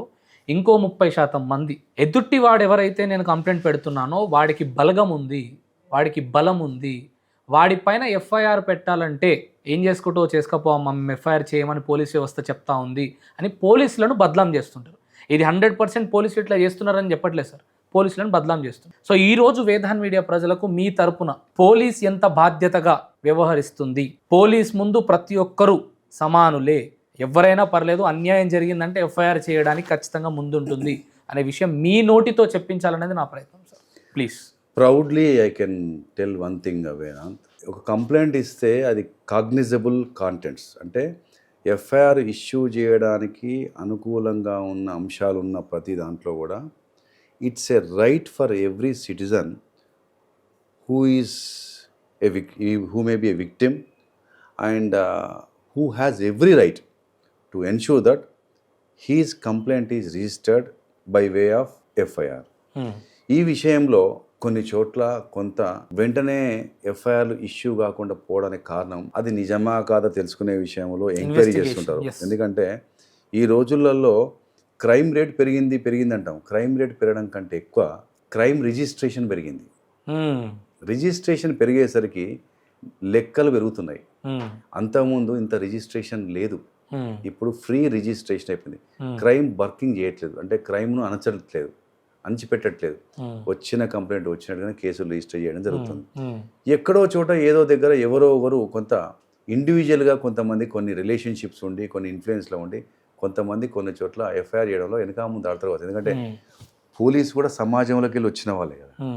ఆ సమాజంలోకి వెళ్ళి వచ్చిన పోలీస్కి ఆ ఎదుటి వ్యక్తి ఎవరైతే కంప్లైంట్ వస్తే ఆ వ్యక్తి పరిచయం ఉండొచ్చు, ప్రత్యక్షంగానో పరోక్షంగానో పరిచయాలు ఉండొచ్చు. కాబట్టి అట్లాగే వచ్చిన కంప్లైంట్ ఇవ్వడం కోసం వచ్చిన వ్యక్తి యొక్క అతని యొక్క ప్రొఫైల్ సరిగ్గా ఉండకపోవచ్చు, అతని యొక్క ఇంటెన్షన్ సరిగ్గా లేకపోవచ్చు, ఇందులో ఏదైనా దురుద్దేశం ఉండొచ్చు. కాబట్టి ఇది చూసి ఆలోచించి వెరిఫై చేసి ప్రిలిమినరీ ఎంక్వైరీ చేసినాక కొంతమంది యాక్షన్ తీసుకునే అవకాశం ఉంటుంది. కాబట్టి ఇది జనరలైజ్ చేయకుండా కొన్ని చోట్ల కొన్ని స్పెసిఫిక్ ఇష్యూస్లలో కొన్ని స్పెసిఫిక్ రీజన్స్తో స్పెసిఫిక్ కేసులలో స్పెసిఫిక్ ఏరియాస్లలో స్పెసిఫిక్ పోలీసులో కొంత ఉండొచ్చు. కానీ ఓవరాల్గా బై అండ్ లార్జ్గా మాత్రం రిజిస్ట్రేషన్ ఆఫ్ ఎఫ్ఐఆర్స్ చాలా ఫ్రీగా అవుతున్నాయి. వీటి వల్లనే ఇంత క్రైమ్ పెరిగింది అంత క్రైమ్ పెరిగింది అని చెప్పి మనం యాన్యువల్గానో లేకపోతే లాస్ట్ ఇయర్ చూసుకుంటే కంపారిజన్లో క్రైమ్ రిజిస్ట్రేషన్ పెరిగిపోయింది, క్రైమ్ రేట్ కాదు. ఇంకోటి ఏంటంటే సమాజంలో కూడా టాలరెన్స్ లెవెల్ పడిపోయింది. టాలరెన్స్ లెవెల్ అంటే కొంచెం సహనంతో ఉండడం తగ్గిపోయింది. సో దీంతో ఏమైందంటే చిన్నదానికి పెద్దదానికి కూడా పోలీసులకు వచ్చి కంప్లైంట్ ఇస్తారు. ఆ కంప్లైంట్ ఇచ్చేదంటే జరిగింది కొంత, చెప్పేది పెద్దగా అవుతుంది. దాన్ని వెరిఫై చేసుకుని ఇవన్నీ ఈ బ్యూరోక్రాటిక్ ఇష్యూ దీంట్లో ఏమంటే పేపర్ వర్క్ ఇవన్నీ ఉంటాయి. కాబట్టి దీంట్లో నిజమా కాదా తెలుసుకునే విషయంలో కొద్దిగా తాత్సారం చేస్తూ ఉండొచ్చు. కానీ బై అండ్ లార్జ్గా మాత్రం చాలా ట్రాన్స్పరెన్సీ వచ్చింది. ఈవెన్ ప్రజలు కూడా even if police refuses to register case తను నేరుగా కోర్టుకు వెళ్తున్నాడు, లేకపోతే తన ఉన్నతాధికారి దగ్గరికి వెళ్తున్నాడు, పై ఆఫీసర్ దగ్గరికి వెళ్ళిపోతున్నాడు. ఇప్పుడు నేనున్నాను, నా దగ్గరికి నేను సూపర్వైజర్ ఆఫీసర్ను, నా పైన డీసీపీ ఉంటారు, ఆ పైన సిపి గారు ఉంటారు, వారి దగ్గరికి వెళ్తున్నారు. వారు చూసి ఏం చేస్తారు, ఇఫ్ ఇది కరెక్ట్ అనిపిస్తుంది కానీ ఇక్కడ పర్టికులర్ SHO దీన్ని ప్రాపర్ రెస్పాండ్ కావాలి అని అనుకుంటే we are talking to the officer concern and we are endorsing on it, please register case and investigate అని రాస్తాం. Take necessary action as per law only basing on the facts అని రాస్తున్నాం. So ఒక దగ్గరే ఆగేది లేదు, ఒక SHO దగ్గర ఆగాలి, అవసరమైతే పై అధికారుల దగ్గర. పబ్లిక్ కూడా అవగాహన వచ్చేసింది, పబ్లిక్ అవగాహన వచ్చింది, పబ్లిక్ అందరికీ పూర్తి తెలిసిపోయింది. వారు ఎన్నో రకాల మెషినరీల దగ్గరికి వెళ్ళి ఎన్నో ఫోరంల దగ్గరికి పోయి ఈ రకరకాల కమిషన్స్ ఉన్నాయి, రకరకాల ఇండిపెండెంట్ బాడీస్ ఉన్నాయి, అన్ని చోట్ల వెళ్ళే అవకాశాలు ఉన్నాయి. ఓన్లీ థింగ్ ఏంటంటే my appeal to the people ఏంటంటే కాస్త లిటిగేషన్ తగ్గించుకోండి, కాంప్లికేషన్ తగ్గించుకోండి. ఏదో కక్ష సాధింపుల కోసం పోలీస్ అనే వ్యవస్థను సాధనంగా పెట్టుకొని కేసులు అనే దాని మీద పెట్టుకొని మీ టైము మా టైము ఈ వ్యవస్థ మెషినరీ యొక్క టైంను వేస్ట్ చేయకుండా వీళ్ళ వల్ల నిజంగా అన్యాయంగా పోయేటోళ్ళు నిజమైన బాధితులకు సాయం దొరకకుండా లాభం జరగకుండా కాకుండా ఉండాలంటే కంప్లైంట్స్ జెన్యూన్గా ఉండాలి. కంప్లైంట్స్ నిజంగా నేను ఒక హాఫ్ అన్ అవర్ టైం కేటాయిస్తున్నానంటే నా హాఫ్ అన్ అవర్ టైం నిజంగా బాధితుడికి ఇవ్వాలి. ఒక లిటిగెంట్కు ఒక కాంప్లికేటెడ్ ఇష్యూలో ఒక కాంప్లికేషన్ తీసుకొచ్చే వ్యక్తికి పెట్టుకొని అతనిచ్చే 10-20 పేజీల కాగితం చదువుకుంటూ ఉండే అంత సమయం లేదు. ఎందుకంటే చాలా ఇష్యూస్ ఉంటాయి. We need to address so many issues. కాబట్టి ఈ లిటిగెంట్స్తోనే ఇష్యూ. ఎందుకంటే దాన్ని పెంచుతుంటారు, కొందరు కాంప్లికేట్ చేయాలి. ఇంటెన్షన్ వేరేది ఉంటుంది. Intentions are different. లాను ఒకలాగా వాడుతుంది. లాను వాడుకుంటున్నారు కొంతమంది. ఆ వాడుకునే ప్రాసెస్లో కొన్ని ఇది కూడా అదే కావచ్చు అని చెప్పి అనుకునే పరిస్థితి కూడా ఉంటుంది. కాబట్టి ఇక లిటిగేషన్స్తోనే ప్రాబ్లం. ప్రశాంత్ రెడ్డి గారు అబ్బా ఈడికి ఎందుకు ట్రాన్స్ఫర్ అయింది, ఈడికి ఎందుకు వచ్చినా అని ఎప్పుడన్నా అనుకున్నారా సార్? ఎస్ఐ నుండి ఈరోజు ఏసీపీ వరకు. చెప్పాలంటే నేను స్టార్టింగ్లో నక్సలిజం ఎక్కువ ఉన్న టైంలో అబ్బా ఇక్కడికి వచ్చినా ఫీల్ అయ్యా. కానీ తర్వాత ప్రజల యొక్క మనస్తత్వం, ప్రజల యొక్క అవసరాలు, ఆలోచనలు చూసిన తర్వాత నన్ను కరెక్ట్ ప్లేస్కి వచ్చిన, నా వల్ల కొంత ఇక్కడ ప్రజలకు లాభం జరుగుతుంది చెప్పి అనుకుంటూ వచ్చిన. సో మీ పైన రాసిన స్క్రిప్ట్ కరెక్ట్గానే ఉంది. కరెక్టే ఉంది. కానీ కొన్ని చోట్ల నేను మనిషినే కదా, కొన్నిసార్లు ఏంటంటే కొన్ని సందర్భాల్లో కొంత బాధ అనిపిస్తుంది కొన్ని చోట్ల, కొన్ని ప్లేస్లు. ఎందుకంటే right person to be posted, to be placed in a right place. అతని యొక్క టాలెంట్, అతని యొక్క ప్రొఫైలు, అతని యొక్క ఇష్టాన్ని కూడా కన్సిడర్ చేసుకుంటూ ఉంటే అతని దగ్గర నుండి మనం we can expect more good things, more and effective performance. కాబట్టి రైట్ పర్సన్కు రైట్ జాబ్ ఇస్తే బాగుంటుంది. దానికి అక్కడక్కడ కొంచెం ఎక్కడైనా ఇబ్బంది అయితే కానీ బై అండ్ లార్జ్ మాత్రం అందరికి కూడా మనం అందరికీ అకామిడేట్ చేయలేరు. అందరికీ అనుకున్న చోట రాలేవు, అనుకున్న చోట ఉండలేరు, అనుకున్నట్టుగా రాలేవు. కాబట్టి కొంత ముందు వెనక ఉండాలి.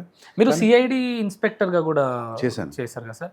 అయితే మీ ఈ అవగాహన, మీ ప్రయాణంలో, పోలీస్ ప్రయాణంలో, అరే నేను ఇలా ఎందుకు థింక్ చేయలేకపోయాను ఈ కేసులో, ఏంది సడన్గా మీకే ట్విస్ట్ కేసులో కానీ లేకపోతే ఇంకా వేరే వాటిలో కానీ? చాలా సందర్భాల్లో వేదాంత్ కొన్ని కిడ్నాప్ కేసులు ఉంటాయి, కొన్ని మిస్టీరియస్ మర్డర్ కేసులు ఉంటాయి, కొన్ని ప్రాపర్టీ అఫెన్స్లు ఉంటాయి, కొన్ని చీటింగ్ కేసెస్ ఉంటాయి. వీటిలలో అదేదో సినిమాలో ప్రకాష్ రాజ్ ఆ యొక్క ఆఫీసర్ యొక్క వెహికల్ డ్రైవర్, అదే ఠాగూర్ సినిమా అనుకుంటా. ఓకే. ఎవరు ఈ యొక్క ఇవి చేస్తుంది ఎవరు, ఈ కిడ్నాప్స్ చేయడం ఇవన్నీ ఎవరు చేస్తారు, ఇవన్నీ ఎవరు చేస్తారని చెప్పండి ఆఫీసర్లు రకరకాలుగా వాళ్ళు బ్రెయిన్ స్టార్మింగ్ సెషన్స్ పెట్టుకుంటుంటారు. Prakash Raj basically is a talented person. He tries to express his feelings, he tries to give some leads. But నీకేం తెలుసు, నువ్వు డ్రైవర్, నీ పని నువ్వు చేసుకో అని ఒక నా యొక్క ప్రయాణంలో నా పై అధికారులే కాదు, నా దగ్గర నాతో పనిచేస్తున్న నా subordinate officers, right from home guards నుండి మొదలు పెడితే ఎస్ఐస్, ఇన్స్పెక్టర్, చాలామంది చాలా మేధావులు ఉంటారు. ఉద్యోగం అనేది ఆ టైంలో రెస్పాండ్, అందరూ గ్రాడ్యుయేట్స్ ఉంటారు చాలా వరకు. ఆ టైంలో సరిగ్గా క్వశ్చన్స్కి అటెంప్ట్ చేయకపోవడం, సరిగ్గా ఆలోచించడం. కాబట్టి ఆ సందర్భంలో అతను కొంచెం ఈ కుడ్ నాట్ గెట్ త్రూ కావచ్చు. బట్ అతను బేసికల్గా టాలెంట్ పరంగా ఈ ఆఫీసర్ కంటే మంచిగా ఉంటారు కొందరు. మనం తన బ్రెయిన్కి ఏమంటారు ఒక ఇంత ర్యాంక్ అని చెప్పి ఇవ్వలేం. సో ఇది కాదు సార్, ఇది జరుగుతుంది సార్, ఇది కాదు సార్, వీడు కావాల్సిన ఈ పని చేస్తాను సార్, ఇట్లా కాదు సార్, మనం ఈ యాంగిల్లో పోదాం సార్, మనం ఇది అనలైజ్ చేయాలి సార్ అని చెప్పేసి మన కింద మన దగ్గర ఉన్న సబార్డినేట్ ఆఫీసర్ చెప్తుంటారు. అంటే we should have a habit of taking the views of everyone into consideration. అది ఉండాలి. అంటే మన లోపల అధికారం ఈ ర్యాంకులు ఎక్కించుకోవద్దు మనిషి.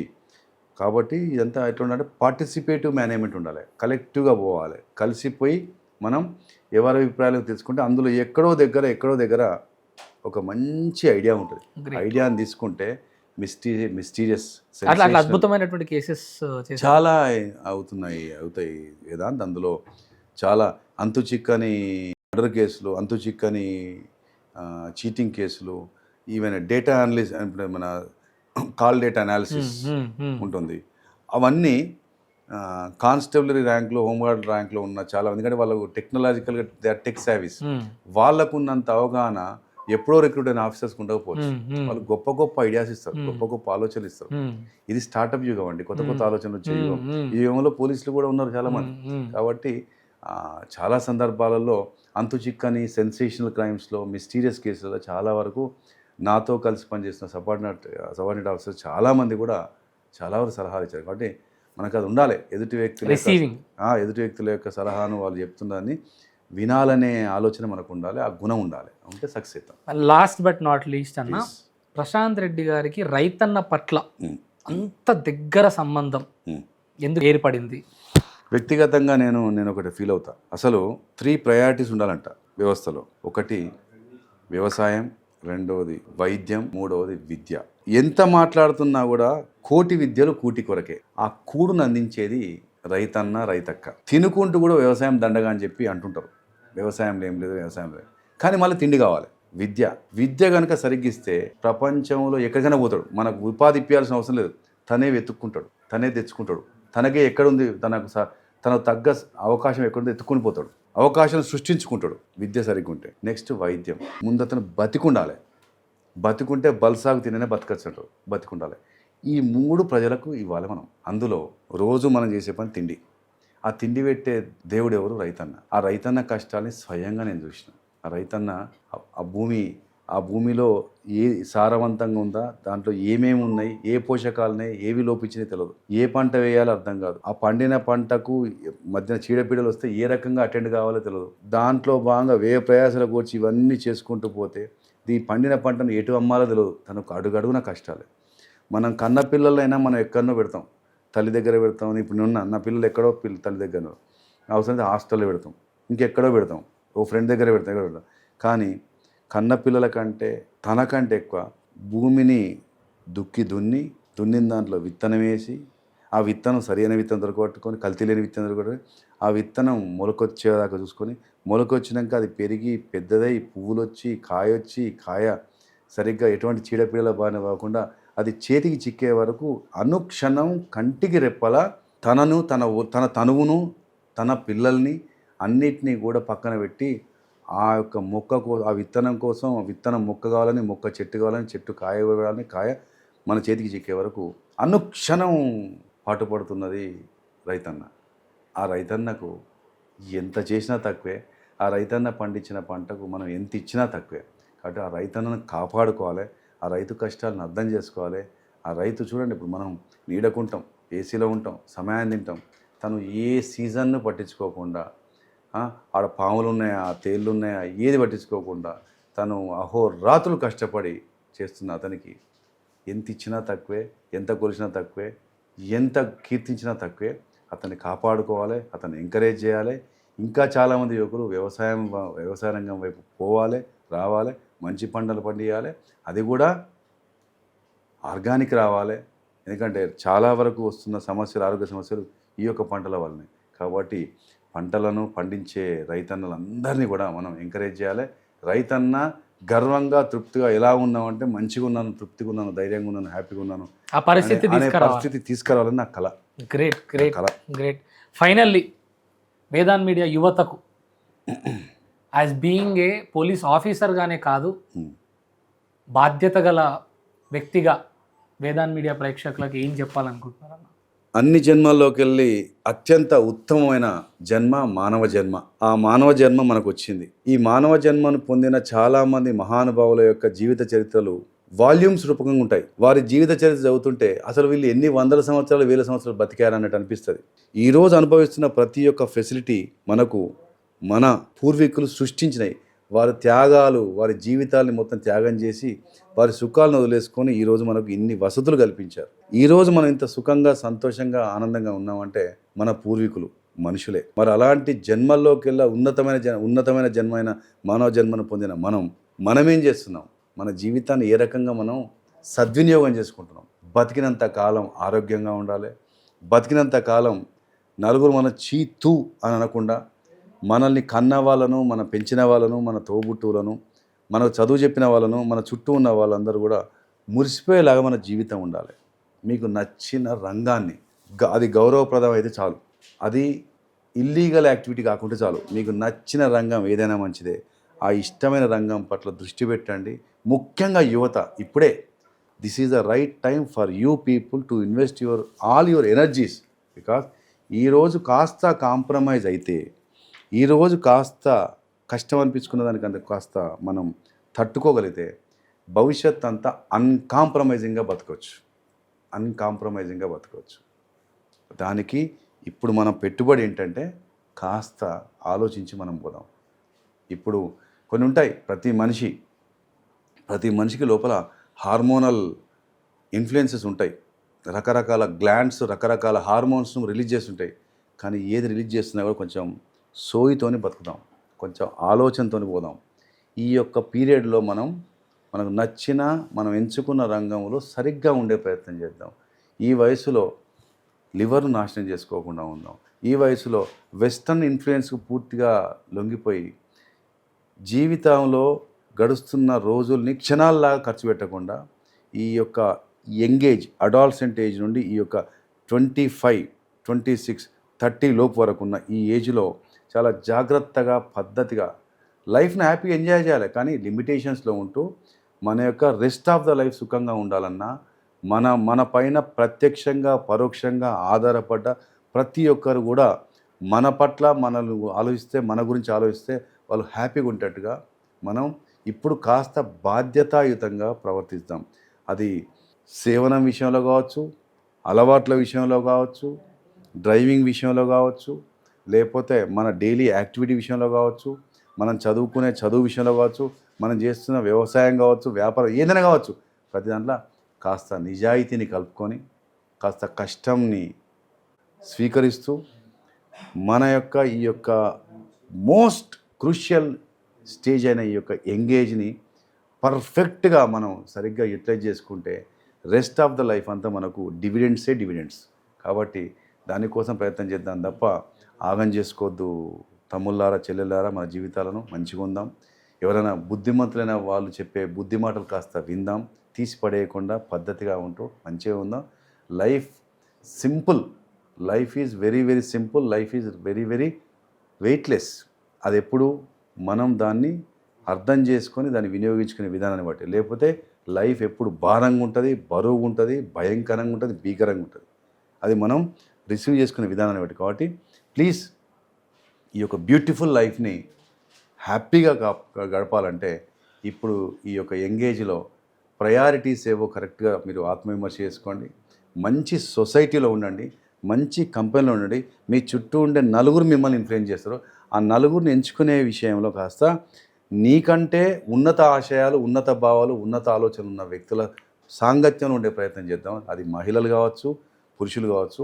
కాస్త మన కంపెనీని కాస్త సెలెక్ట్ చేసుకొని చక్కటి వ్యక్తుల మధ్యన ఉంటే మన జీవితం మంచిగా ఉంటుంది. కాబట్టి please select your company wisely and behave responsibly and understand the value of your parents and also think about your responsibilities towards your nation as a whole, as a human being. I hope ఎవరెవరైతే విన్నారో చూస్తున్నారో వారందరూ కాస్త అర్థం చేసుకుంటారని. నేనేమన్నా మీకు మనసు నొప్పించేటట్టుగా ఏమైనా మాట్లాడితే కాస్త ఫీల్ కాకుండా అర్థం చేసుకోండి. నేను ఈరోజు మీతో మాట్లాడగలుగుతున్నానంటే నా ఎంగేజ్లో నేను కష్టాలు పడ్డాను, త్యాగాలు అనుభవించాను, ఇబ్బందులు అనుభవించాను, ఎన్నో కాంప్రమైజ్ అయ్యాను. అన్నిటినీ తట్టుకొని అన్ని టెస్టింగ్ టైమ్స్ను, టెస్టింగ్ పీరియడ్స్ని, టెస్టింగ్ కండిషన్ అన్నిటిని ఓవర్కమ్ అవుతూ ఎప్పటికప్పుడు నా మనసును ఎప్పటికప్పుడు ఇంట్రాస్పెక్ట్ చేసుకుంటూ కొత్త విషయాలు నేర్చుకుంటూ కొత్త వాటిని నేర్చుకుంటూ నా లోపల నా వీక్ పాయింట్స్ని, వీక్నెస్లను ఒక్కొక్కటిగా తగ్గించుకుంటూ నా బ్రెయిన్ను నా ఆర్డర్లో నా కంట్రోల్లో పెట్టుకున్నాను. నా బ్రెయిన్ నా కంట్రోల్లో పెట్టుకుంటూ తర్వాత ఎప్పుడు కూడా మనం ఎప్పుడు మేనిఫెస్టేషన్లో ఉండాలంటే ఉన్నతమైన కళలు కనాలి. మన బ్రెయిన్ను ఒక మంచి నేను ఈ స్థాయికి వస్తాను, నేను ఈ స్థాయికి రాగలను, నేను ఆ స్థాయికి పోతానని ఊహించుకునేటట్టుగా మన బ్రెయిన్ పెట్టుకోవాలి. ఎందుకంటే in fact brain does not have any brain. మనమే ఆ బ్రెయిన్కు మంచి థాట్స్ ఇచ్చి బ్రెయిన్ తీసుకుపోయి ఆ స్టేజ్లో పెట్టి ఆ స్టేజ్లోకి రావడం కోసం నీ బ్రెయిన్ను ట్యూనప్ చేసుకొని ఆ బ్రెయిన్ చెప్పినట్టుగా మనం పోవాలి. ఆ బ్రెయిన్ అప్పుడు ఇష్టంగా కష్టాలను కూడా రిసీవ్ చేసుకొని నిన్ను సెట్ చేసుకుంటూ పోతుంది. కాబట్టి మనం అలా మేనిఫెస్టేషన్ల వల్ల కళలు కనాలి. ఆ కళల్ని నిజం చేసుకోవడం కోసం ఇప్పుడు కష్టపడే ఏజ్ స్టేజ్ ఇదే టైం. కాబట్టి please understand every word of mind, what ever I told. ఇవన్నీ నా యొక్క స్వీయ అనుభవాలు, నా యొక్క పర్సనల్ ఎక్స్పీరియన్సెస్. వీటన్నిటి యొక్క సారం ఈరోజు వేదాంత్ మీడియా ద్వారా మీ అందరికీ నేను చెప్పదలుచుకుంటున్నాను. ఈరోజు యువకుడిగా నేను అప్పుడు సరిగ్గా నన్ను నేను సరిదిద్దుకున్నా కాబట్టి ఈరోజు నేను ఈ స్థాయిలో ఉండి మీ అందరితో మాట్లాడగలుగుతున్నాను, మీరు వింటున్నారు. నేను ఇంకా కొన్ని పనులు కనుక చక్కగా చేస్తే నేను ఇంకా ఉన్నత స్థాయికి వద్దునేమని ఇప్పటికీ అనుదినం అనుకుంటా. మీరు నాకంటే అత్యున్నత శిఖరాలకు రావాలని చెప్పేసి కోరుకుంటాను. మీకు నచ్చిన రంగంలో భారతదేశం యొక్క పేరు ప్రతిష్టల్ని ప్రపంచవ్యాప్తంగా మీరు తీసుకురావాలి, గొప్పగా రావాలి. ఈ రోజులలో 14 years, 16 years, 20 years పిల్లలు కూడా గొప్ప గొప్ప ఆవిష్కరణలు చేస్తున్నారు, గొప్ప గొప్ప ఆలోచనలతో పోతున్నారు. సో ఈ రోజులలో ఏజ్, మన యొక్క ర్యాంకు, మన యొక్క స్టేటస్ ఇవన్నీ కావు. These are all numbers only. కాబట్టి your mind matters everything. So please take care of your brain and its daily thought process. So I wish everyone the very best. ఇంకోటి మీ అందరికీ ఏం చెప్తానంటే, లైఫ్లో ఎప్పుడు మనకు అన్ని సుఖాలే రావు, అన్నీ అనుకున్నట్టు కావు. చాలా వరకు కూడా అన్ఎక్స్పెక్టెడ్ సెట్ బ్యాక్స్ వస్తాయి. సెట్ బ్యాక్స్ రావడం సహజం. సెట్ బ్యాక్స్ ఏం నేర్పుతాయి మనకు? ఎక్స్పీరియన్సెస్ నేర్పుతాయి. యాక్చువల్గా సక్సెస్లు ఏం నేర్పుతాయి? గర్వాన్ని నేర్పుతాయి. కాబట్టి సెట్ బ్యాక్స్ రావాలి ఎక్కువ. వస్తే ఆ ఎక్స్పీరియన్స్తోని మనం రాటు తేలుతాం, మన లోపల ఫైర్ డెవలప్ అవుతుంది, మన యొక్క మెచ్యూరిటీ డెవలప్ అవుతుంది. కాబట్టి సెట్ బ్యాక్స్ అండ్ సక్సెస్ అన్నీ లైఫ్లో కామనే. ఓన్లీ థింగ్ ఏంటంటే నీ లైఫ్ లైఫ్లెస్గా ఉండొద్దు, నీ లైఫ్ మీనింగ్లెస్గా ఉండొద్దు. నీ life should be an exemplary to your next generations. And your life should be a life your parents and your near and dear should feel proud of you. So మీ అందరి లైఫ్లో బ్యూటిఫుల్గా ఉండాలని, వండర్ఫుల్గా ఉండాలని మనసారా కోరుకుంటాను. Thank you. Huge round of applause sir. Thank you so much sir. ఒక అద్భుతమైనటువంటి హగ్గు కావాలి సార్. కమ్ తమ్మి. Love you dear, love you dear. Thank you sir. Thank you sir. Bye.